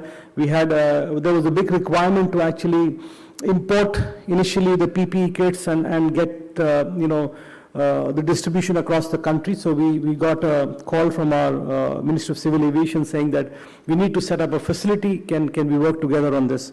And in fact, it took us about a week to set up a facility because we had the capacity. We just set up that facility for distribution of PPE kits across the country. And happy to say that, we actually ended up, in the service of the nation, and we distributed about 38 million PPE kits from that one single facility, which was a surprise to us as well. Started off in a small way, but then it became the nerve center for, distribution of, the PPE kits and requirements. Even on the second phase, the vaccines coming in. This was the first place where the vaccines got imported into the country. So I think we've been very fortunate to have this ability of putting the capacity in, being part of that growth. While we do all of this, I think an important element is that sustainability is very top of our agenda in whatever we do as a business. So it's not just about business. We want to do responsible business. In fact, Delhi Airport has been adopted the Airport Carbon Accreditation Program of ACI, and we are the first airport in the entire Asia Pacific to receive the highest level +3 neutrality recognition. In fact, we have Sanjeev, can you yes, quickly? we have a net zero target of 2030, and while we do all of that, I think we are very committed to achieving the government objectives, and also making sure that we are part of a responsible development, and contributing to any partnership and collaboration that we think we can play our part in along with this Nordic Baltic region. Thank you so much. Thank you, Sanjeev. Yeah. Can I request Mr. Anil Arora from ATOS?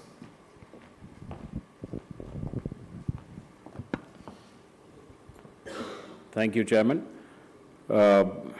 His Excellency, Dr. Ahirwar, and my other colleagues on the dais, ladies and gentlemen, thank you very much for giving me this opportunity. I run some private enterprises and represent the CII Institute of Logistics. That's why I'm primarily here. So getting straight to the topic, resilience is the ability to adapt to a changing situation. The reason why Baltic Nordic states make a lot of sense for India is their ability to adapt has been proven over a period of time because of their various geographical and weather challenges, which they have overcome to be a powerhouse for technology and products, technically innovative products. India provides a huge market. I don't need to say the size, the scale, the opportunity that is here. Primarily logistics, if you see, has got 4 or 5 critical parts. The factory to port, port might be a land port, a sea port, an airport, port to port, then port to either warehouse or port to the consumer. Now, before COVID, we had all the top consultants of the world billing us business continuity plans. They would gather dust most of the time, and post-COVID again, they are still gathering dust. Because we all know a black swan event, nobody can calculate how to react to that. But fact of the matter remains that one of the enterprises I run does food products. And exactly 2.5 days after the COVID struck, the food products were out in the market, in the organized retail sector, in the grocery sector. And let's face it, in India, we didn't have problem of food availability anywhere. Yes, the rest of the things took time to fall into place. So, because we were used to a lot of challenges in our logistics, it was easier for us to adapt, to keep the ball rolling, to keep it running, and not to mention the will of the government to keep it running. The size and scale of operations in India is, if I'm not wrong, a lot of the states put together. What we see in North, we haven't even heard for in the South or the West. So we have a lot of internal differentiated challenges, but yes, we brought it together and made it happen. The reason for this conference or this discussion or this panel is to focus on how do we use technology to keep it going as it was going. One of the things that technology brings us is visibility, whether through telematics, whether through IoT, whether through cloud systems. And what has been often spoken of is to make a digital twin of your supply chain, whether you're a corporate, whether you're a country, whether you're a congregation of countries dealing with other countries, which actually helps you to ideate a lot faster, respond a lot faster to anything else which is going wrong or going right at that point of time. We in India have a lot of technology pieces, bits and pieces solved, and something like a logistics platform also, and the recently launched National Logistics Policy and the National Logistics Portal takes care of one thing which was very key during our Black Swan event period, which was dissemination of information, processes, and linking them all together. So what my submission here would be to the states and to our country, and we have Dr. Ahirwar here, who's been in the logistics ecosystem for maybe 5 or 6 years now, sir. Continually, even before this Black Swan event, what we have improved in our country and what is for everybody to see is the infrastructure and the logistics piece. Yes, China had everything going, but China also had a lot of opaque things going on which you never knew. At least we are transparent. And as always, we will remain transparent. And this transparency will help you see the challenges better, help us address the challenges better with your technology, and take the two countries or the region and the country forward. Thank you very much. Thank you very much, Anil. That was quite on the timeline. Thank you very much. Then I can request Dr. Surendra Ahirwar. IAS Joint Secretary, Department of Promotion of Industry and Internal Trade, Government of India, to make his special address, please. Thank you.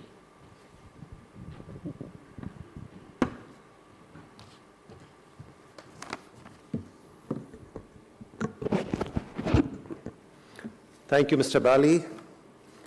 Excellency Orgis Mizanis, Mr. Henrik Isaacson, Mr. Nishad, Mr. Sanjeev, and Mr. Arora on the dais, ladies and gentlemen, and all other delegates from the Baltic and the Nordic countries. Welcome to this conclave, and thanks for the opportunity and this privilege to have an interaction and conversation with the community, the business of both the sides. I think it's always good to talk about something great, and it's better late than never. I mean, if we are talking today about global supply chain and the resilience of global supply chain, or the value chains for that matter, which generally are interchangeably used, I think we are still not late. The black swan is over, though there are other swans as well, whose color is yet to be determined, but they are around as well, and they are definitely going to attack and generally attacking the supply chain or the value chain ecosystem. In India, we have been definitely been following the basic philosophy of Vasudev Kutumbakam, which really resonates with the global supply chain or integration of the global supply chain, because Vasudev Kutumbakam is all about considering the entire world as a single community, and be it a business community or a social community for that matter. And we have been looking at the GVC from that comprehensive perspective and tending to bring about the integration in every element which we call as or can be the element of global value chain or global supply chain, and which can contribute positively to its resilience. We have definitely common interests with Baltic and the Nordic countries. We have a lot of strengths which can complement each other or maybe supplement each other. We are great in innovation, technology, manufacturing, services, and talented human resource available on both the sides. I think there's a great case for this exchange, and this would again add to a lot of resilience of the value chains or the supply chains. In India, if we look at the GVC or the GSC as a area of activity, we look at from a perspective of a territory with 4 fronts to be acted upon. One is, of course, the manufacturing, which is a very important component of the value chain. Second is logistics, infrastructure and services included. And third is the trade policy, which requires an alignment with partner countries or the regional economic blocs. And the fourth element is, of course, investment, which pervades through all these fronts. And let me assure you that India is acting on all these 4 fronts. Coming to first the manufacturing, we have already launched a production-linked incentive scheme, which is promoting investment in the critical areas of manufacturing, which are just not critical for India's own economy, but also for the global economy. And that is fetching us very good results. In the logistics sector, we have had a couple of transformative initiatives, which some of the panelists have also spoken about. That is PM Gati Shakti National Master Plan. This is one which is a major initiative which brings together and the entire problems or the issues related to the infrastructure and the logistics ecosystem and the challenge of overcoming it. And GIS technology has been leveraged in a big way. Today, we have mapped almost every infrastructure which is available on the surface in the country or even underground. And we have created almost, as Mr. Arora said, the digital twin of the infrastructure in the geography of India. In addition to this, we have also created a digital twin of the logistics processes as well, which is known as ULIP, which is taking care of or mapping all the operational aspect of the logistics ecosystem. All modes of transport, warehousing, the port activities, port operations, be it the maritime port or the dry ports. Every process related to custom procedures, as Mr. Isanko was mentioning about, was mentioning about, we have digitalized, not just digitalized the entire process of custom clearance. We have digitalized the process of logistics operations. We have digitalized the transactions, including the financial transactions. So almost the digital twin of the processes has also been created. So in a big way, there has been infrastructure development which has been taking place, and almost in the last 1.5 years, we have, through this mechanism called PM Gati Shakti, with a digital platform for planning of infrastructure, we have planned almost 120 major infrastructure projects, and then they have gone into the implementation phase. Now, this is changing the picture of efficient logistics being ensured, and the infrastructure projects are being not only developed including all those elements which were like lacking, and so therefore the plans are being good, and the implementation is also greatly facilitated. Now, these two initiatives put together is taking care of the logistics ecosystem.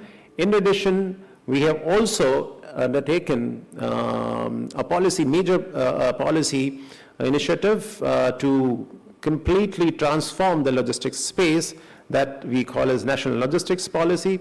So this is one policy probably in the, one of its kind in the world, wherein the entire country is, and the logistics ecosystem, the entire country is being looked at centrally, and it is kind of aggregating all the demand across the country for the infrastructure and the services, and it is leveraging the digital technology in a big way.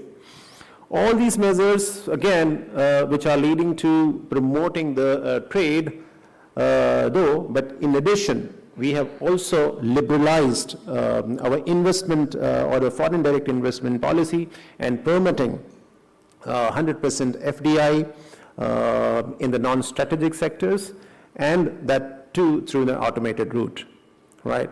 And today, India has become one of the biggest or the preferred destination for investment, and we are only, I think, 5th in the world having received major investment from the foreign sources. About the foreign trade policy, we are definitely pursuing the foreign trade, the FTAs or the PTAs with most of the countries and the trade blocs in the world, right? In addition, we have undertaken plethora of measures for trade facilitation, which is hugely leveraging the technology and the digital technology. And all these measures put together are de-risking investment in the infrastructure, which is logistics infrastructure, or in the manufacturing facilities, because the supply chain, which are supposedly should be resilient and also cost efficient, these measures are leading to reduction in the logistics cost, increasing efficiency in the logistics ecosystem, and therefore providing a cost-effective solution and a conducive atmosphere to the manufacturing sector. So in toto, it is helping de-risking the entire economy and the ecosystem, which we call the Indian economy. And however, these measures and the outcomes of these measures is hugely dependent on to the extent, that economics is allowed to dominate the geopolitics. So we are still vulnerable for all these things. However, such conclaves, I think, are the stepping stones toward attaining that resilience and allowing the geoeconomics to prevail over geopolitics. Thank you very much for this opportunity. Thank you, Dr. Ahirwar, for giving us a very good overview of the policy regime and also the infrastructure investments and other initiatives the government of India is doing. Thank you very much.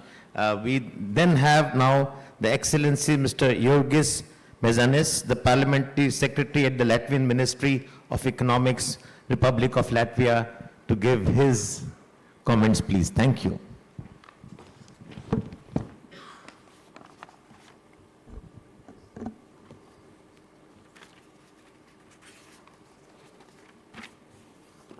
Thank you. I'm honored to be here. So to start, I was thinking, what is, how to look at supply chains. I think the common thing we all know and remember is game of Tetris. It's quite old game, where you have to stack everything in time perfectly to arrange a complete line. And if you fail to do it for many circumstances, either the block that's coming next is bad, or you shifted it wrongly. Sometimes you have to wait a long time till you get the line finished.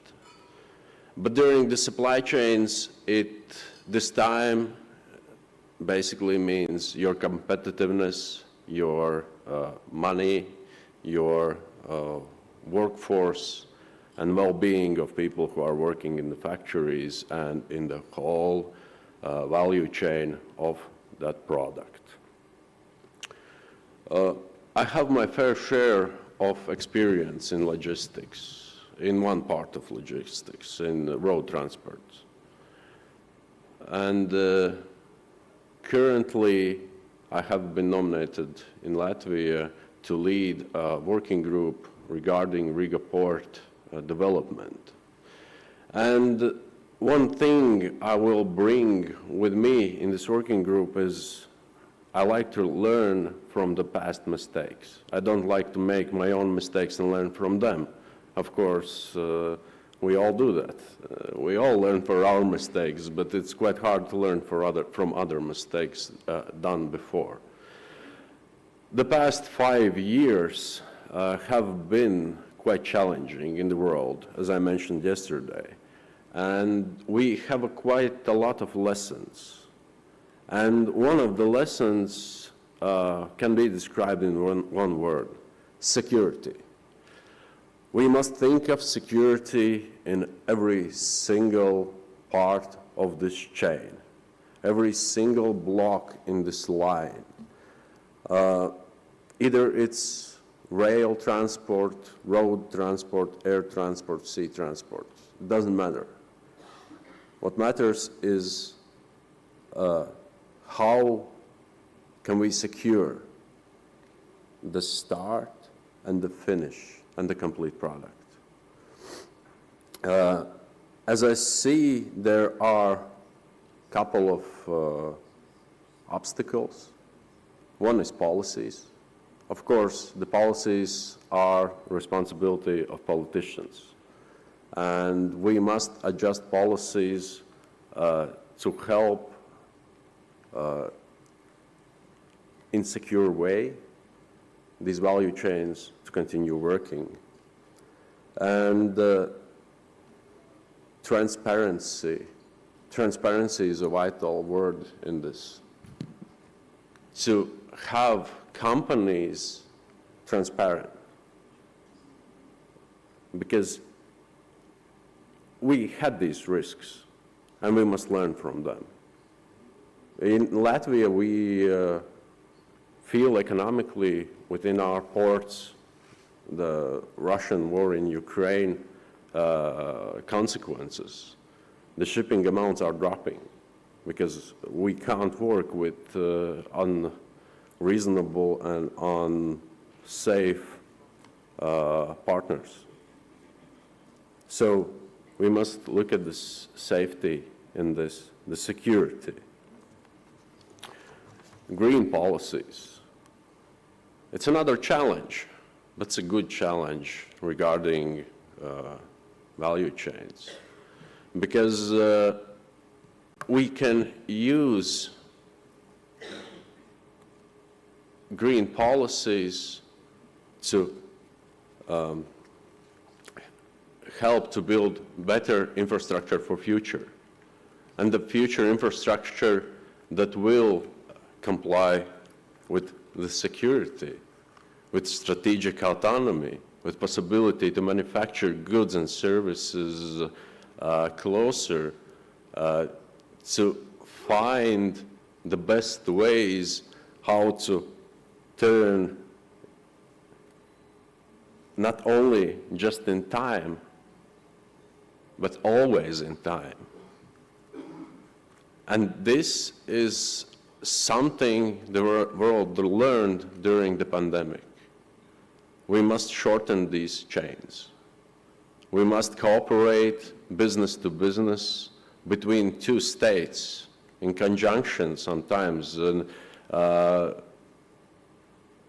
split up more of these single block works in multiple places, so the supply chain wouldn't be hindered during some event. And the next is, let's look further, connecting with the green policies. Yesterday I said we must look beyond electricity. In Latvia, we look at manufacturing great amounts of green electricity. And some would say, why? You don't need as much. We will say, of course, but electricity is only a tool to produce hydrogen, a tool to produce new fuels for the future shipping, future supply chains, safer supply chains, greener supply chains. And if you combine everything together and find primarily good partners, you find and develop good policies, and policies that work together with other countries' policies, you can have a perfect match, and you can secure environment for business for decades to come. And I would like to express again, I'm honored to be here, and I'm very glad that there are so many people here listening. And there will be things I will take home with me from previous speakers and lessons from their experience. Thank you.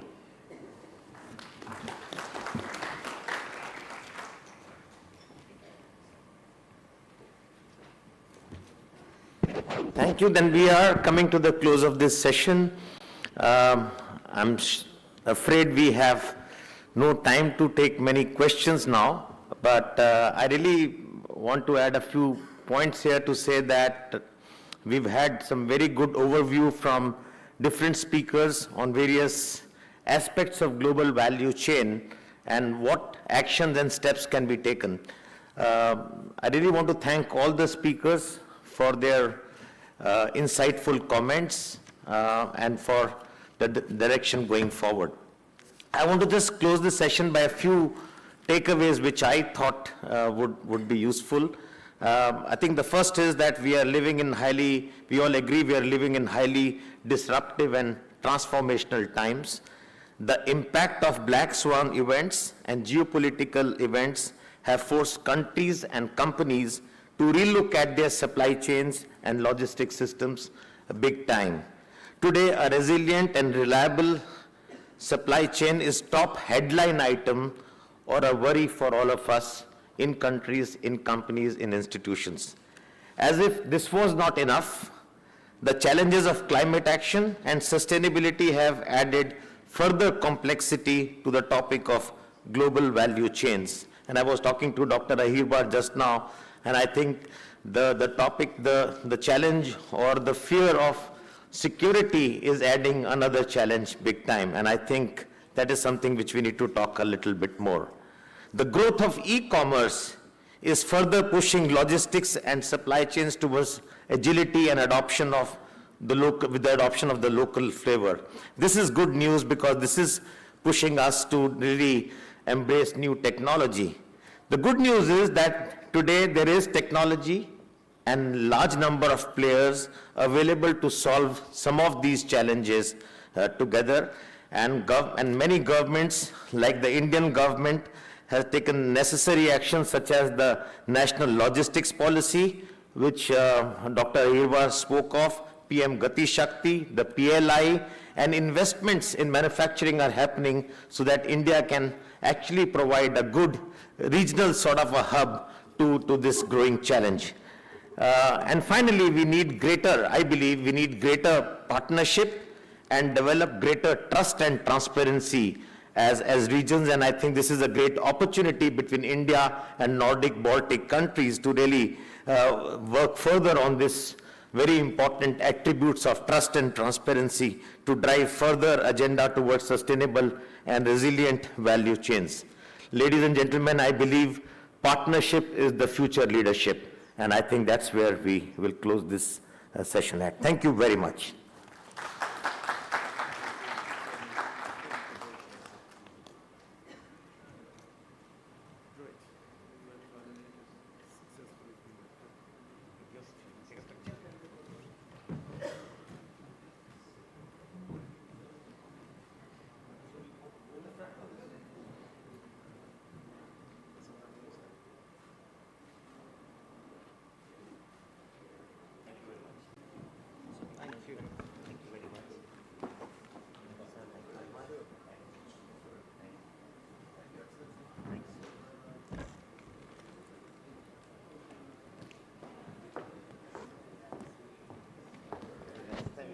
Thank you so much, the esteemed panelists, for this interesting deliberations, and thank you so much.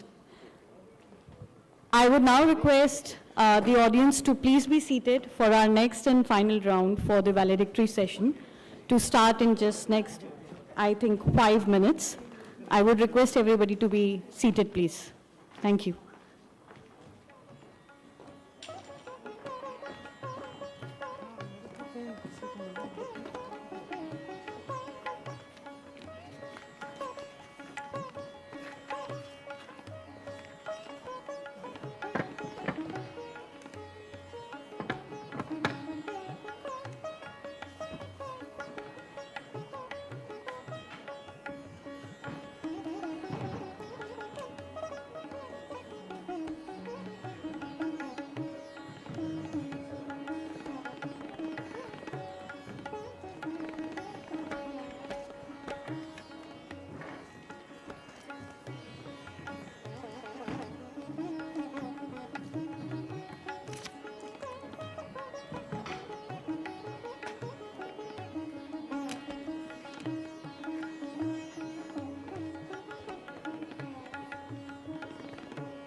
Ladies and gentlemen, we are ready to start with the session.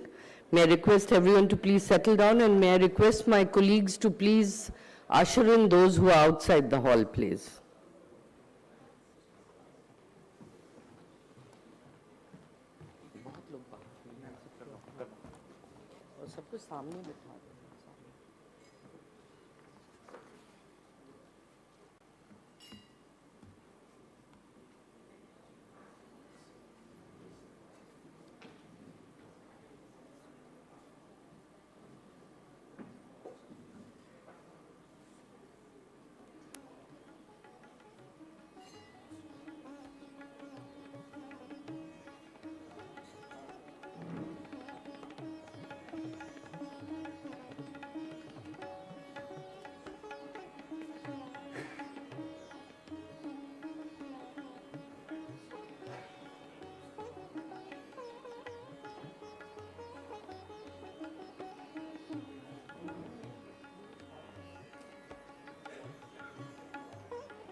May I request all my colleagues in the hall to please take a seat. Please come forward and take your seats. We'd like the room to be in order before we bring in our dignitaries for the session.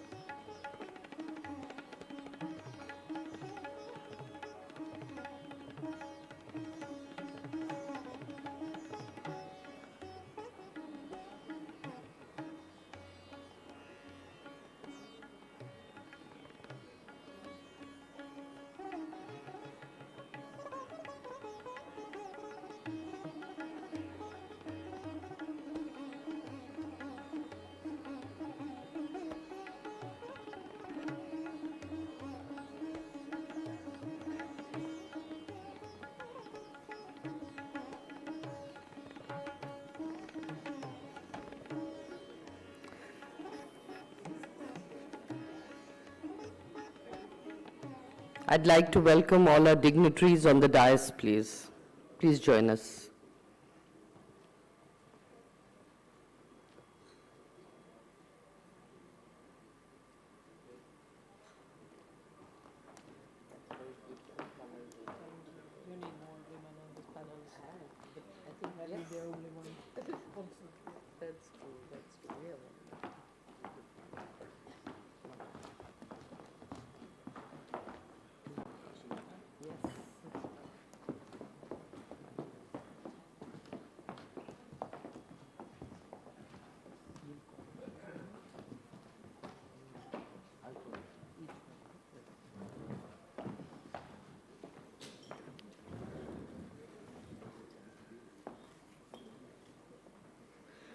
Good morning, ladies and gentlemen, and a very, very warm welcome to all of you to the valedictory session of the second CII India Nordic Baltic Business Conclave.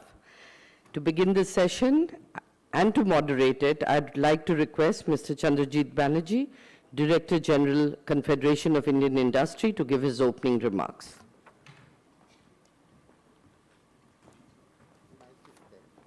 Yeah, Acha, we can.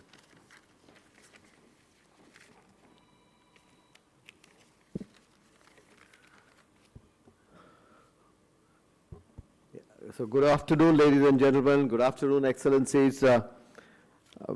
Welcome back and welcome to this finale, if I can say, the final session, the valedictory session of a very meaningful 1.5 days. We have had a fantastic event, if one can say, in many ways, in terms of its content, in terms of the network that we were able to create for ourselves, the type of friendships, the type of topics that we were able to foray into in terms of newer ideas. So it's just to really thank each one of you, to say that contribution of all of you has made it such a great success.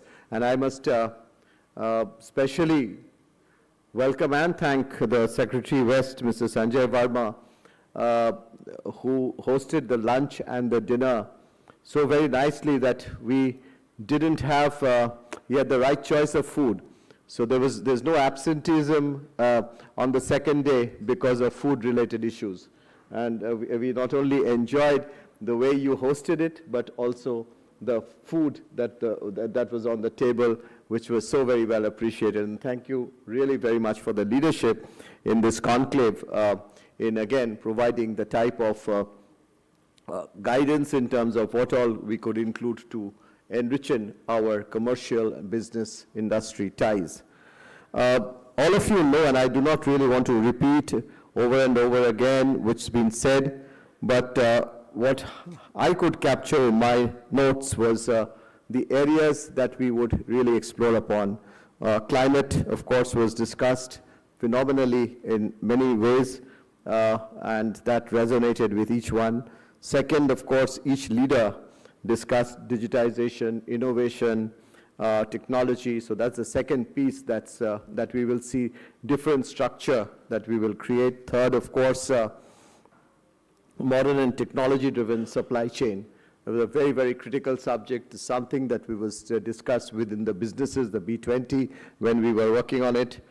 And we agree with all the views that came up, and we'll be wanting to work with you as to how, from the industry, from the businesses, as to how that can be taken forward. Fourth, of course, the concerns, the opportunities that surround around AI, and that's, again, a phenomenal area that we will be focused upon. And lastly, the areas of food processing, agri, fisheries, so much of that was, that came in. The last, of course, sorry, I would add one last one, was healthcare. And that's again something which is, which we talked about healthcare in terms of technology, in terms of the what you have to offer and what India's aspirations are. So there were many areas, and the structures that we will now evolve over the next few weeks and months is to see how we are able to, when we meet next in this conference, in this forum, we are able to report progress and how we were able to really reach those targets. So different formats we will be discussing with each one of the countries and together to see that this is a discussion which will not move from one year to the other or every alternate year, but we will really keep it continuous from now till the end. And in this session, I would very much look forward to the dignitaries telling us as to what their takeaways from the 2 days and what they would advise in terms of to all of us as to how we can get the best out of this 1.5 days. With that, once again, I'd like to welcome each one of you for your participation, for your contribution, and for your inputs that you have given. Welcome to this final session, and thank you very much for being here. I would thank you. I would like to really go through some of our important dignitaries for their wrap-up comments during during this session and any inputs and remarks they have. I'll first start with Mr. Tito Gronau, the Minister, Deputy Head of the Mission Embassy of Republic of Finland to India. Thank you so much. Your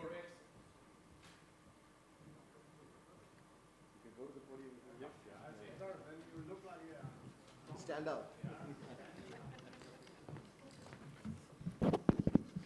Your Excellencies, Secretary Verma, ladies and gentlemen, it's my great pleasure here today on behalf of Finland, among Indian, Nordic and Baltic friends, to speak and I must say that Minister Ville Tavio has had an excellent first official visit to India, and in fact he is still here in Delhi meeting with Indian businesses together with Finnish businesses. This is a great opportunity for businesses to meet each other.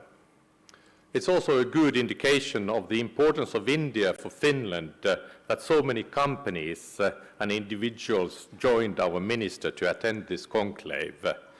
They are a mixture of large companies that already are established here in India, such as Nokia, Fortum, Wärtsilä and Kone, but also many from Finland who are looking for investing or otherwise expanding their businesses here in India. There are already many large Indian companies established in Finland, such as Mahindra Group or Tata. Indian businesses investing in Finland is also on an ongoing trend. Finland is a world leader in sustainability, clean transition, biofuels, green hydrogen, and circular economy, as well as healthcare. We are joining forces with India in telecommunications and in particular 5G and 6G technologies development, as well as high performance and quantum computing. Finland is a host to different centers of excellence in this sector, and there are many Indian top researchers based in Finland. Finland and India are a perfect match in many ways. We have a number of mutually reinforcing and complementary skills, innovations and interests, be it in digitalization, education, sustainability or innovation. In his inaugural address, Minister Tavio spoke about our DESI initiative, which stands precisely for digitalization, education, sustainability and innovation. This is Finland's new comprehensive cooperation framework with India, and it brings together Finnish and Indian corporations, including well-established companies as well as startups, universities, think tanks, and administration in a joint business approach. I want to raise also people-to-people connection, mobility between our countries has recovered steadily from pandemic times. People-to-people exchanges and business connectivity remain key to enhance our economic development and prosperity. Contacts between people foster creativity, learning, mutual understanding. There is no doubt that mobility, be it tourism, professional workforce or students, will have a positive impact for both India and the NB8 countries. In conclusion, I want to sincerely thank the Conference of Indian Industries and the Ministry of External Affairs of India for inviting us together to this conclave that connects us with each other. And I also would like to express my gratitude to the Ministry of Commerce and Industry for their most active engagement. This has been a great opportunity to boost our business connections, cooperation, bringing governments and businesses together to join their forces, as Minister Tavio said, for more prosperity internationally. Thank you. Thank you very much. And we really appreciate the Finnish delegation's participation in such a strong way in this conclave. With that, I'd like to move to Ms. Martin Amaldal-Bottiam, the Minister Councillor, Deputy Head of Mission of Kingdom of the Norway of India.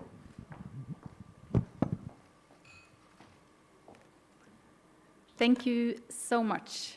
I will be very short because a lot has been said and has happened during these 2 days. But I want to start with thanking CII and MEA, and in particular Secretary West, for organizing this conclave. I believe that your Foreign Minister, Jaishankar, put it very clear and very well yesterday when he opened this conclave in how he described the Nordic Baltic as a group and how he described the complementarity between the Nordic Baltic economies and the Indian economy.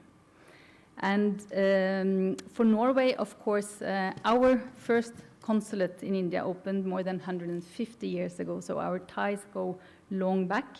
And in recent years, Norway has significantly strengthened our presence here in India. We enjoy constructive relationship, and we develop and strengthen these. So India is a very important partner for Norway in very many ways. Trade is steadily growing. It has been actually doubled over the last years. The Norwegian pension fund is the second largest sovereign wealth fund that has invested in India, second largest investment fund in India. And the Norwegian Climate Investment Fund for developing countries has also invested a lot in India, especially in the green renewable energy. And so today it is, very good to be here with representatives from NB8 countries in India. For us, we had 3 very important priorities for this conclave. It was to enhance business ties, it was to enhance the ties within the academia, and also within the cooperation field. And we have really managed to do that. We also want to conclude a free trade agreement between India and the EFTA countries. This is something that we have also been able to discuss during this conclave. And we, as Norway, really look forward to hosting the Nordic-India Summit next year. And we have also been able to prepare for that during this conclave. So just want to thank you all. These days have really been very successful for us. We have had progress across the businesses, across our academia, and across our institutions. So thank you. Thank you very much. Again, I'd like to reiterate our thanks to Finland for thanks to Norway for a very meaningful participation and engagement with both our businesses, many of our members whom we have met during the course of the 2 days. With that, I'll come to Excellency Freddy Svan, the Ambassador of Denmark to India, to give his remarks and comments.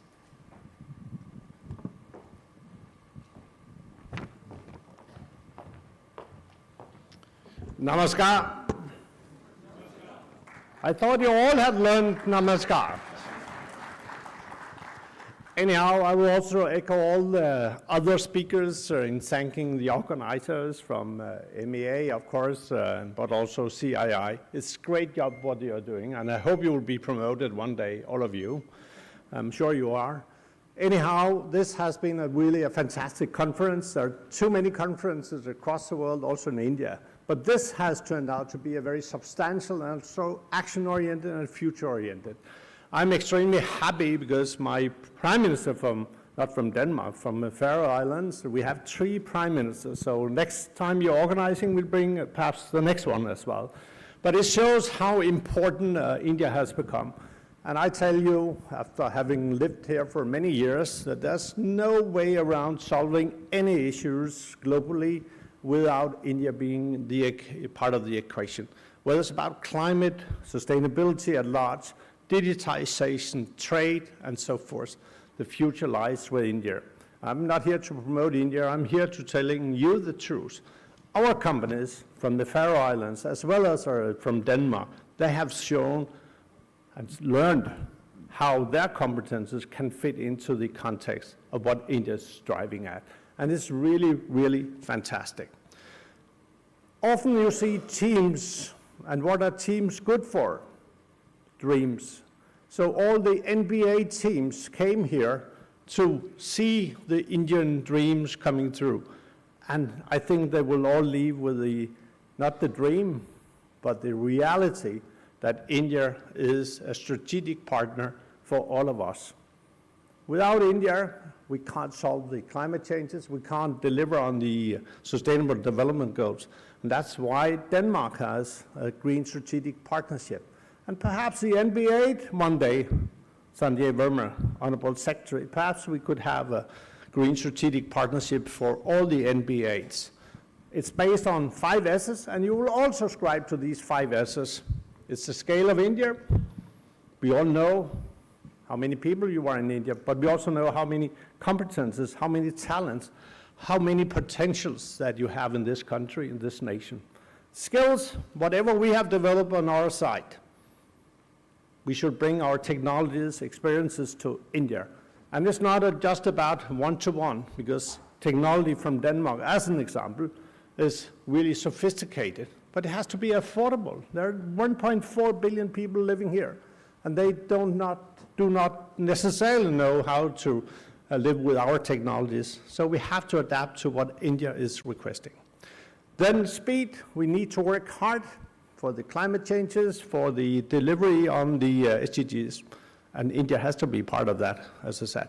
And then scope, whatever India and NB8 can deliver upon, it's not just for the 2 parties here, it's for the world.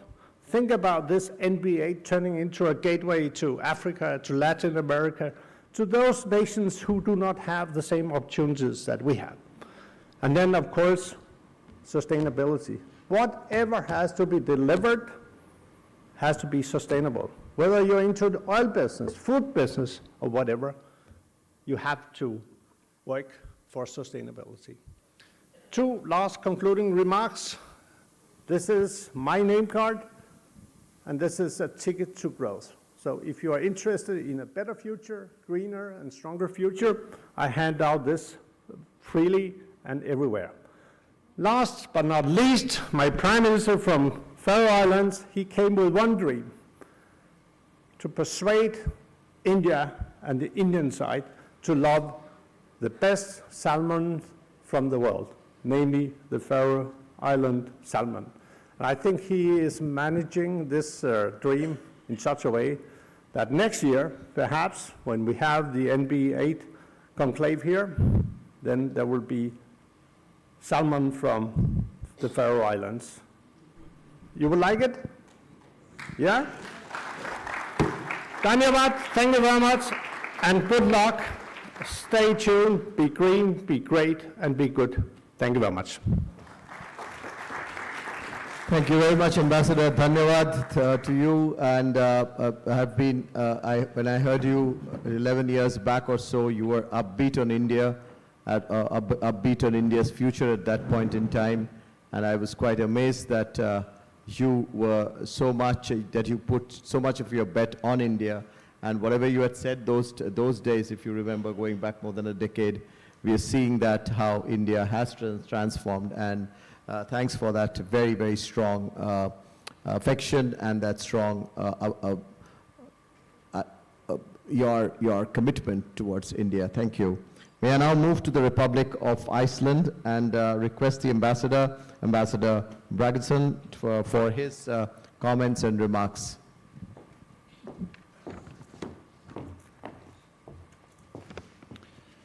Thank you very much. And it is always difficult to speak after Ambassador Freddy. Everybody will sound like a dull bureaucrat after he has spoken.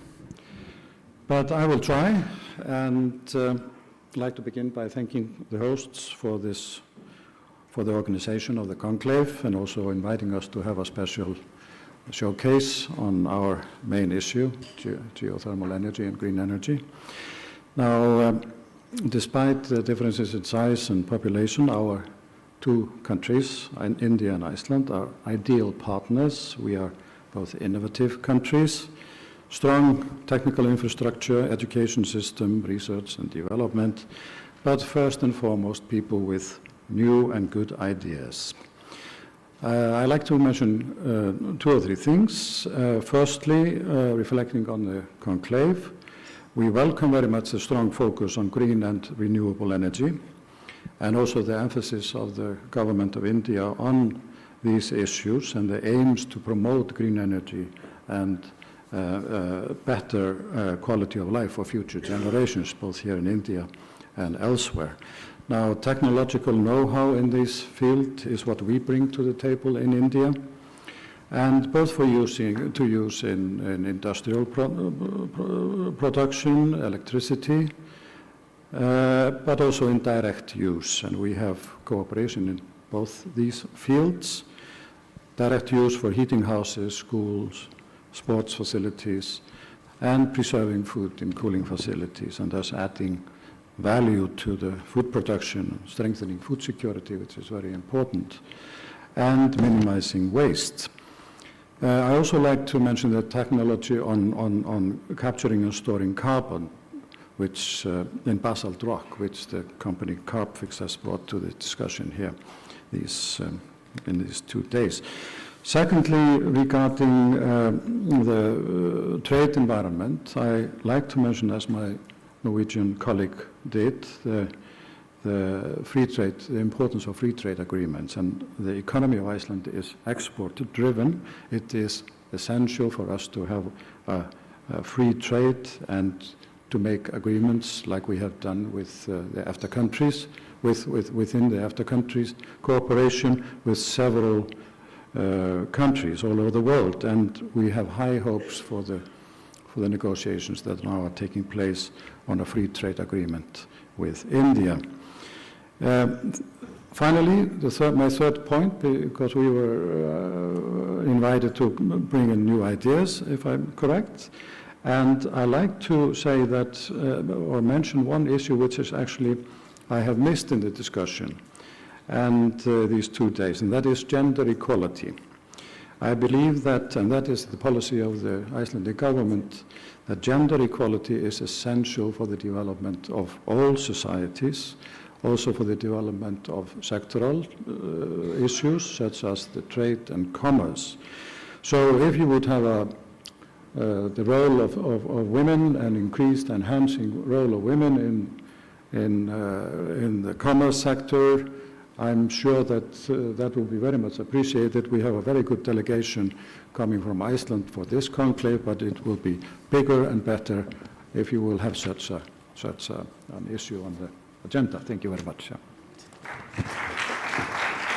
Thank you again for your remarks, and especially adding a very, very important dimension to our discussion and capturing that extremely well. Thank you.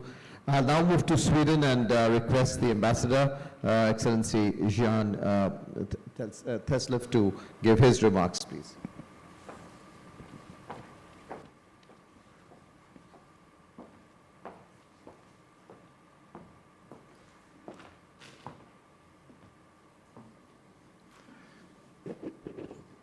It's a sold-out house this afternoon. I think that tells us something. To hold a meeting or a conclave one time, that's one time. To hold it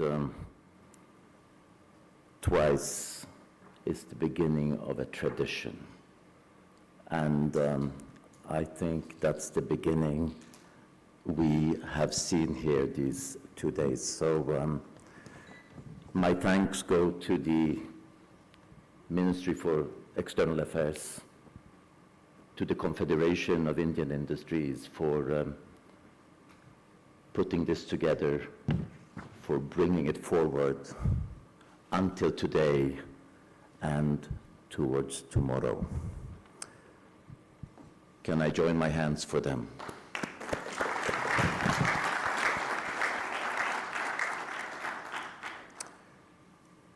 So much has been said by those who spoke before me, and I think that the common values, the common interests of the Nordic Baltic Group, NB8, actually is reflected by those common messages.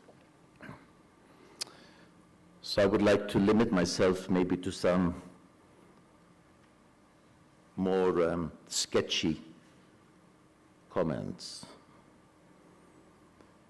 You know, there are 5 senses.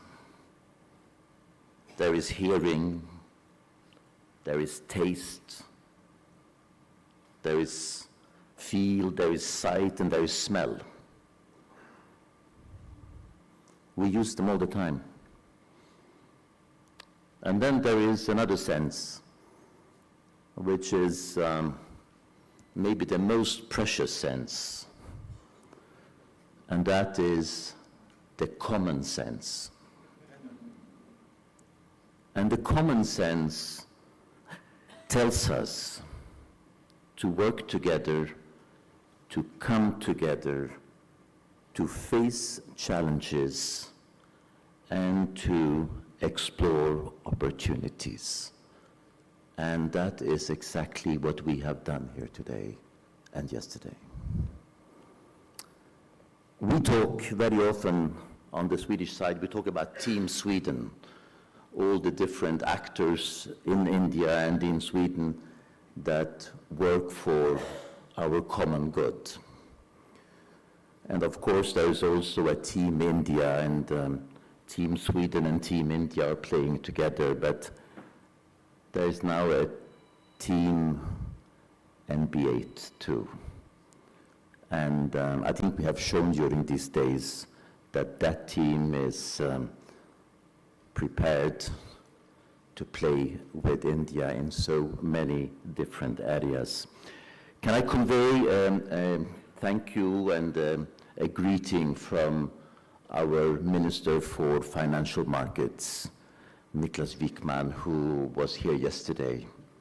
I hope you forgive him for not being on the podium today, because he actually continued his trip within India. He is hitting the ground running in Mumbai today.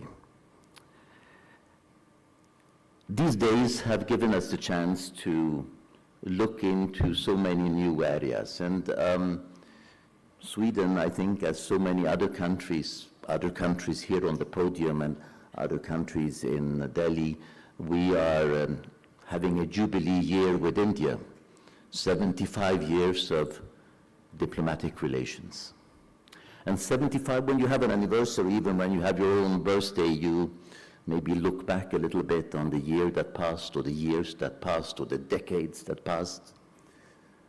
But actually, what we have done during these days here is that we have looked forward. Look, what could the coming 25, 50, 75 years be? And for us, here at the Nordic Baltic Business Conclave, this has given us new insights when it comes to the financial ecosystem of new digital India, new startup India, new India. But also there were so many other things that were touched upon. Of course, sustainability, the concerns we have about the environment, climate, resilient supply chains, and logistics. And that list could be made very long. Sweden is the foothold of a very vibrant ecosystem when it comes to fintech and innovation. And if I feel anywhere in our relations that there is a mutual pull from both sides, it is in the field of innovation. We have one of the largest fintech clusters in Europe, ranking third among the fintech investments in Europe. And we think that there is a perfect marriage between India and Sweden when it comes to fintech, when it comes to the innovation communities. And that has been confirmed during the minister's visit. Secondly, there is a strong interest, and that was seen in the delegation that accompanied the minister from Swedish companies in the Indian market, in exploring the dynamic digital future of this great country. And I'm also pleased to say that our government not only Minister Wickman, but also his colleagues, actually 20% of our cabinet has chosen to travel to India this year. And we were also very honored to have the visit by the Honorable Minister for External Affairs and by Secretary West Sanjay Verma in the spring of this year. We were very grateful for those visits, and we welcome you back. Finally, what this conclave has brought and what this conclave will bring in the future is to bring under one roof the political decision makers, the business leaders, the small and the big enterprises.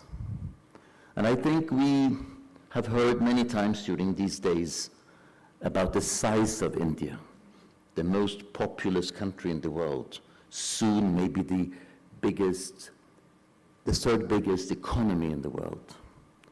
So many ways of quantifying. And when we speak about ourselves, sometimes we say that Sweden is a small country. Sometimes we say it's a middle-sized country. But if we add together the countries here on the podium, actually the combined GDP makes up to the 10th biggest economy in the world. But we should not think about size. We should think about what can we do for one another. The small can do something for the big, and the big can do something for the small. Thank you.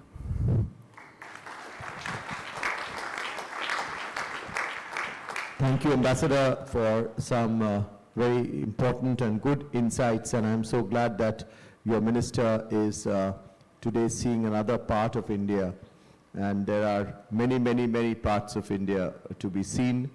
In fact, I was looking at the number of countries in the NB8 that CII business delegation have been in the recent past, and I was not too sure whether we would be able to say that we have been to all, but and I thought that I will have to stop till the time the other countries have spoken so far, but to my good surprise this morning, and when I was looking at the data, in 2019 we covered Latvia, Lithuania and Estonia with a business delegation which went to all three.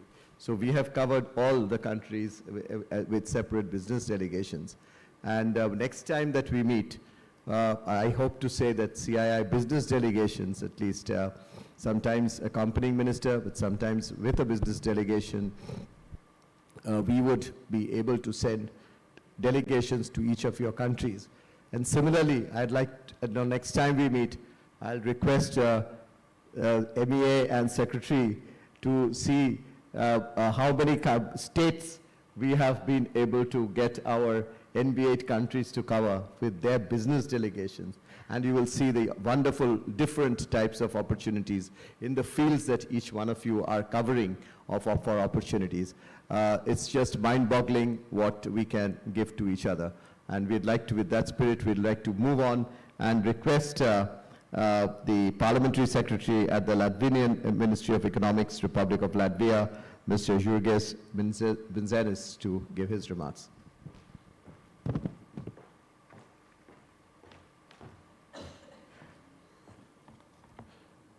Your Excellencies, ladies and gentlemen, honored guests, thank you. Thank you for the honor of being here.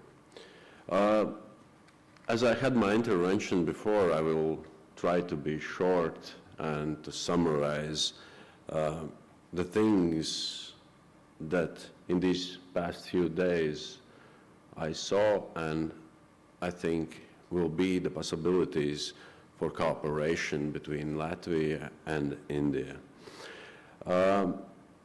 Firstly, I would like to express my gratitude to Ministry of Foreign Affairs of India and the Honored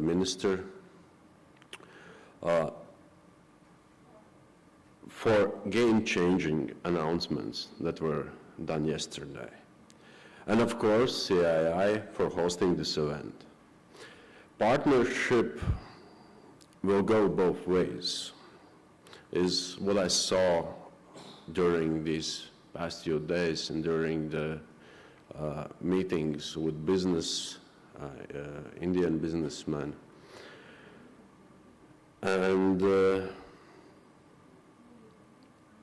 we have many common goals. We both of our countries, I hope it's okay, I will say this, but both of our countries would like to be more efficient in all of the fields, to be more digital in all of the fields, to be more sustainable, to have our strategic autonomies, to decrease our dependencies on unstable partners, and to have our own defense industry and to partner for the benefit of it. For me, the path is clear what to do next and how to improve our Latvian and Indian business cooperation. And again, I would like to express gratitude to CII and its General Director for hands-on approach and his willingness and his plan how to improve the B2B relations. And I agree with him. We must get more involved, Latvian business as well. And we have to participate more here and be represented here. Because it's not enough when deputy minister or parliamentary secretary comes here and tells, wow, we have so much innovations in so many sectors and fields, and maybe you are interested in cooperation. I think the business should come here as well. And that's why I said yesterday in an interview that announcement from the Minister of Foreign Affairs is a game changer, because it will give us the tools to send our delegations of business more easy. And I have a good starting point for improving our cooperation, because the partnerships that are existing can be improved a lot more. Sky's the limit. And to finish my speech, I will say what I said yesterday. I can see only good things in future for our country relations, for business relations, for diplomatic relations. And for me, even space doesn't seem as the final frontier if we cooperate. If Latvian industries, even Latvian space industry, can find business partners and cooperate here, the space won't be our final frontier. It will be only one destination. Thank you. Thank you very much, Excellency, for your very warm words and for your very positive attitude towards how we can increase our business and commercial ties. With that, I'd like to come to Excellency Ms. Marian Ratnik, the Deputy Minister for Economic and Development Affairs of the Ministry of Foreign Affairs of the Republic of Estonia.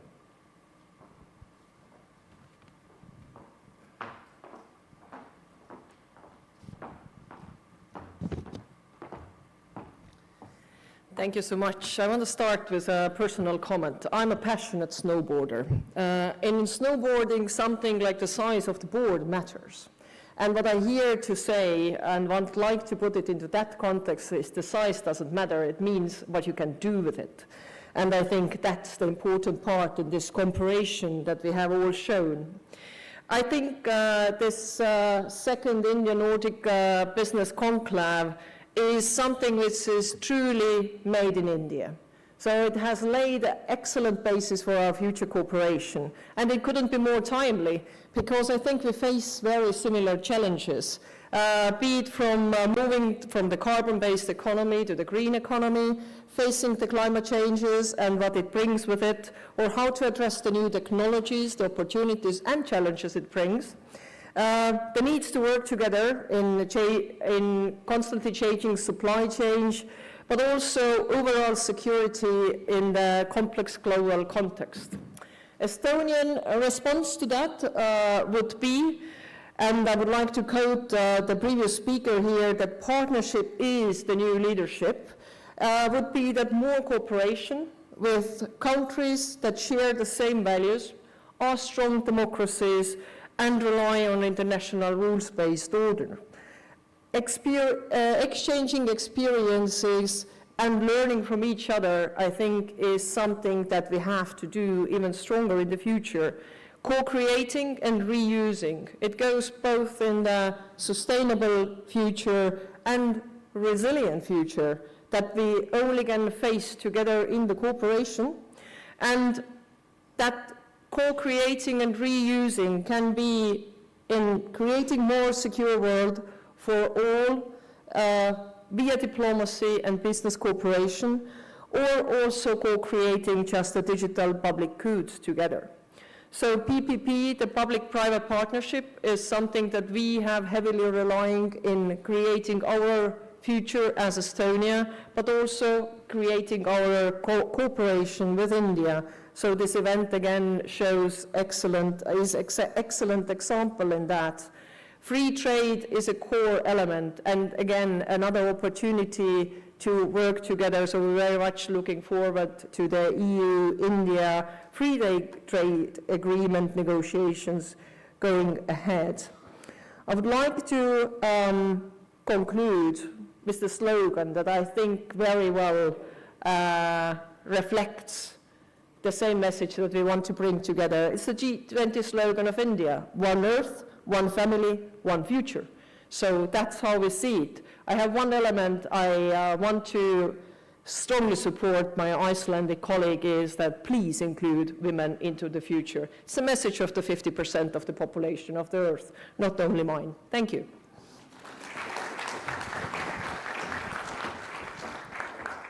Thank you very much, Madam, for that very wonderful points that you have made today. Yes, of course, we will take that in the right spirit, and this table, I hope, will have more parity next time over we meet in 2 years' time. With that, I'd like to come to our one speaker who is wearing the right tie today. He is wearing the CII tie, and I appreciate that for that, and would like to request and invite the Vice Minister of Foreign Affairs of the Republic of Lithuania, His Excellency Mr. Milinis, to give his remarks.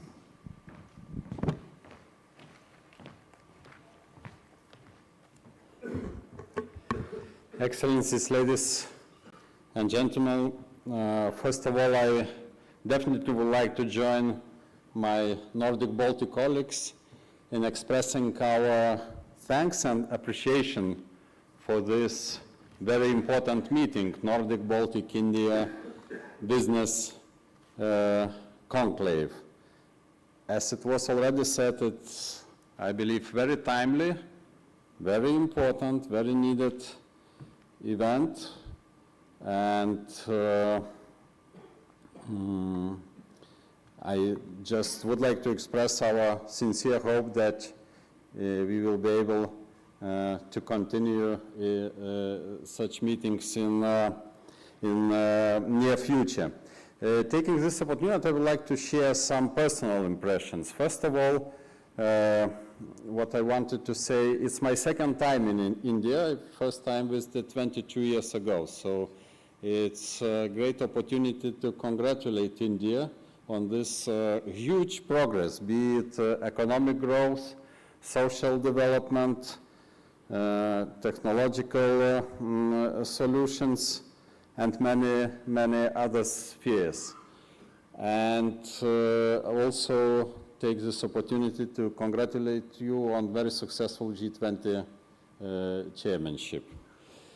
With regard to this conclave, two impressions. First of all, I think that we had very good, during those almost 2 days, very good strategic discussion, which clearly demonstrated that we share the same values, as it was repeated by almost all of our colleagues, the same values, but also the same responsibility.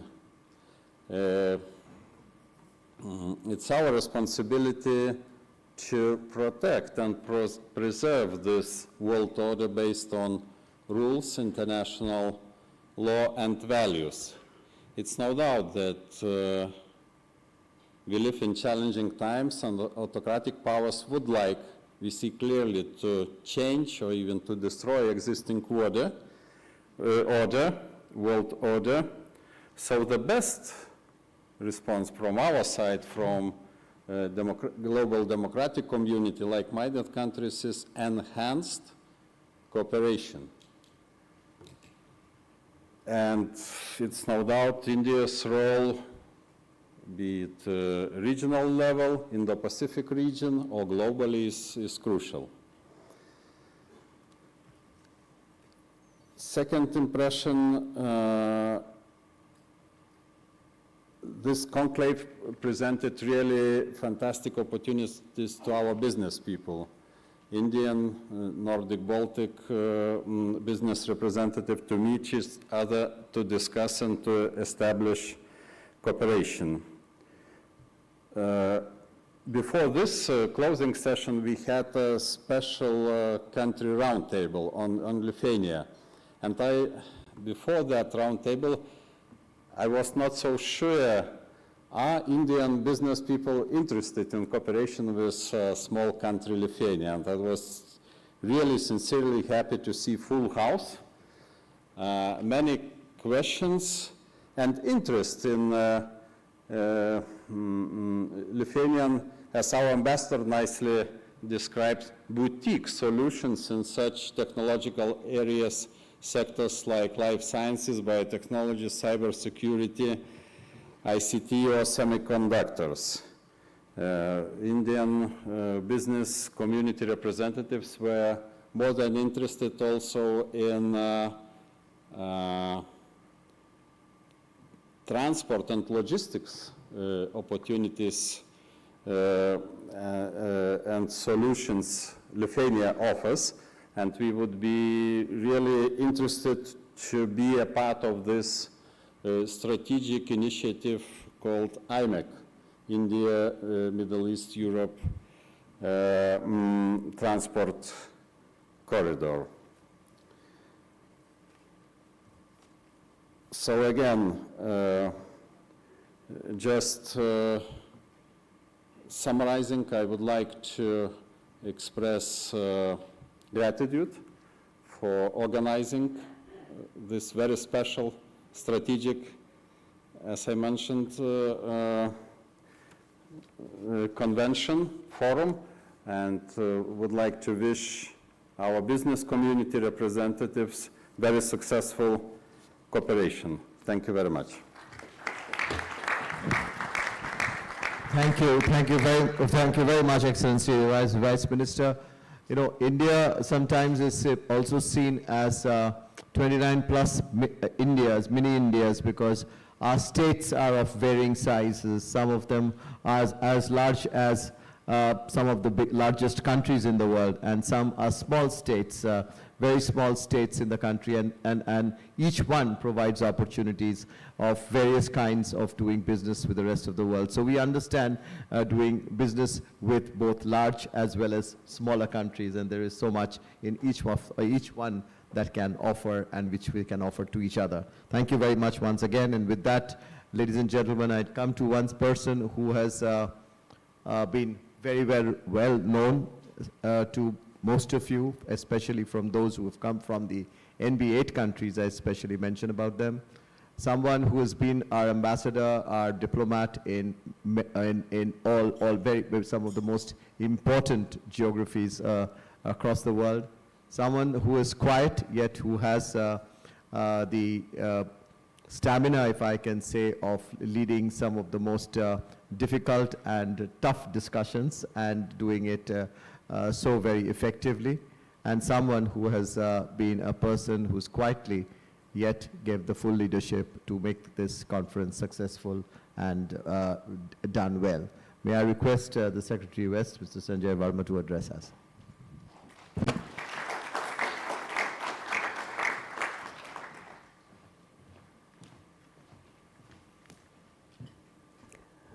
Very good morning, namaskar.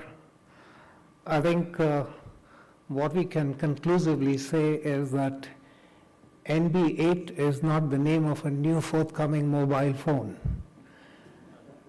It is a geographical construct which actually stands on very strong political linkages between India and a very fine part of Europe.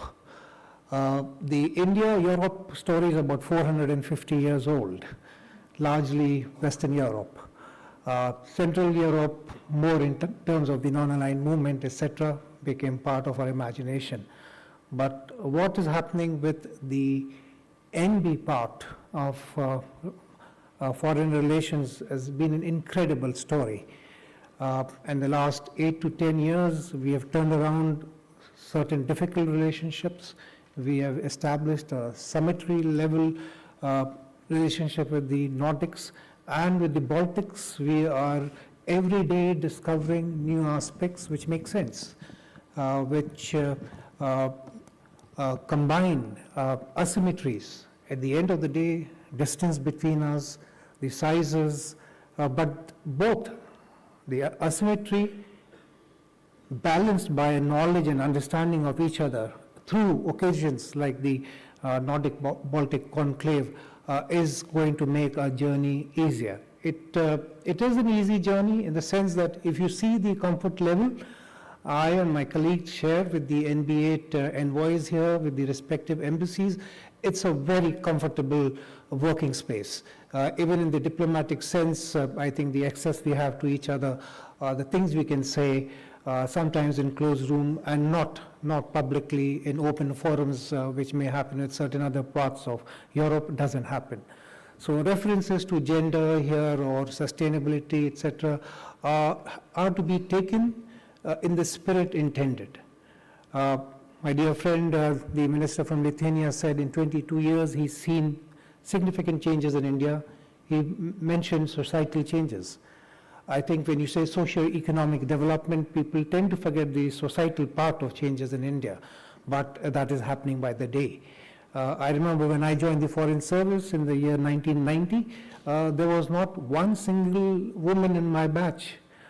Today, out of the 36 recruits in the current batch, 14 are women, so that's about 39%. And I think that number is increasing every year. The point I'm trying to make here is that societal change in India happens without a top-down or a grassroots. It happens all around, but it happens at its own pace. Our approaches to challenges with sometimes the European or the Western mindset believes can be done in a jiffy, it cannot. We are a very complex country. We are a large country. We are 1/6 of humanity in a very limited physical space in the most difficult geopolitical or geostrategic neighborhood on the planet. I mean, these are realities which have to be understood about India, and that are being understood by India, by the NB8 countries. We are concluding a wonderful conference. My name has come up several times, but I can tell you my job was the easiest. All what I did was 8 months back had the first preparatory meeting, then 4 months ago had the second one, and a few days ago, just checked on a few boxes, etc. If that gives you credit, then I think it's misplaced credit. I think the credit lies with my team and MEA. It lies with the individual NB8 embassies here, the envoys, the CII team, and all of you, particularly all of you, being here, for being engaged, and taking some lessons away from the conversation we had. The path ahead is the most important path in my view, and the curtains coming down here actually are curtains coming up for the next engagement, and I would propose that within the next 10 working days, if CII can produce a rough cut, I can imagine 8-10 days is not enough, of the takeaways, of the challenges, opportunities, the gains of this conference. Thereafter, I propose that every quarter, the NB8 embassies here, including our embassies in NB8 in Europe, virtually, my colleagues in MEA and CII meet once a quarter.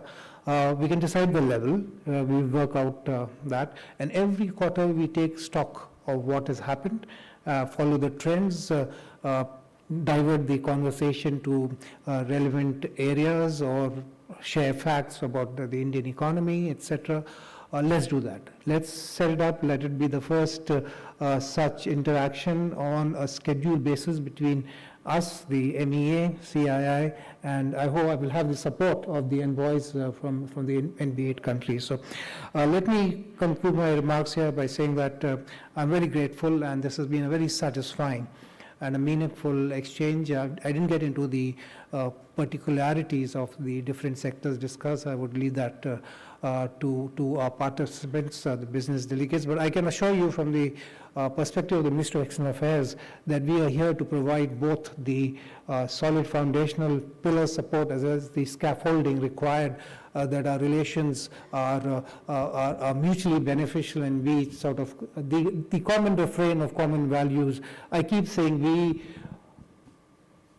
we are probably the most European country outside Europe, but not geographically in Europe because of the values, the similarity of values we have. So on that note, I thank my friend the DG of CII and all of you again for being here. Have a wonderful day ahead and the weekend. Thank you. Thank you very much, Secretary West. Thank you, Mr. Verma. Thanks for those concluding remarks. Thanks for giving a very solid roadmap in terms of the process ahead. And I'm sure that we can work all together to really keep this as a continuous dialogue to come up with some concrete outcomes as we go. We want to thank each one of you who have participated in this conclave, both from India as well as from the NB8 countries, the ministerial delegations. It started off with a phenomenal session with our External Affairs Minister. It really set the agenda and really set the spirits. And as the day followed, we saw so much of engagement between each other. And we had the Commerce Minister and then many other important sessions with ministers from the NB8 countries and other dignitaries. And this is really a high point end. We'd like to really thank the embassies of the NB8 countries present in Delhi, as well as our missions in these countries, who really collaborated so very well to get this done, and a phenomenal participation that we have seen from the businesses as well from the NB8 countries. We really value that, that participation. And from MEA, phenomenal leadership, as I had mentioned over and over again, of the Secretary, and of course Mr. Arun Kumar Sahu, the Joint Secretary for Central Europe, who's been so very thoroughly engaged. He could probably has taken more meetings than 4, and was involved on a very much of like a daily basis with the CII team, the MEA team, and really this has been a phenomenal partnership between the government and business, if I can say, in India to bring the NB8 government and businesses together. So that's the way to work ahead, and I'd like to thank each one of you once again for giving us this wonderful opportunity of being together and knowing each other so very much, a little bit more better. Thank you. Thank you once again, ladies and gentlemen.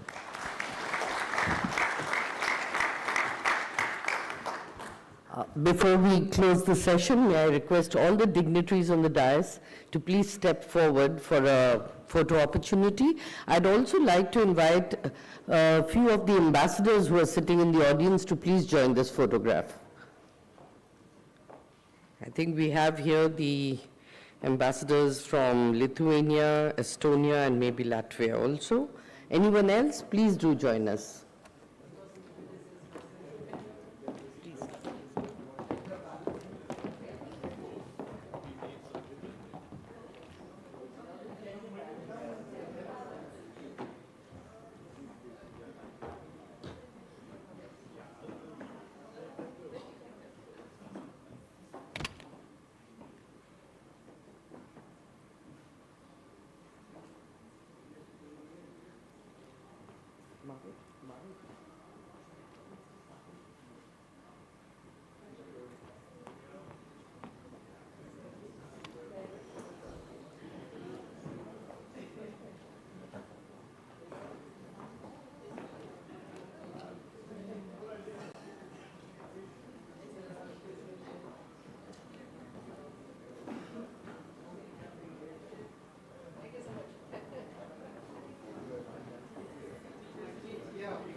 Ladies and gentlemen, lunch is served at the Nalanda Hall.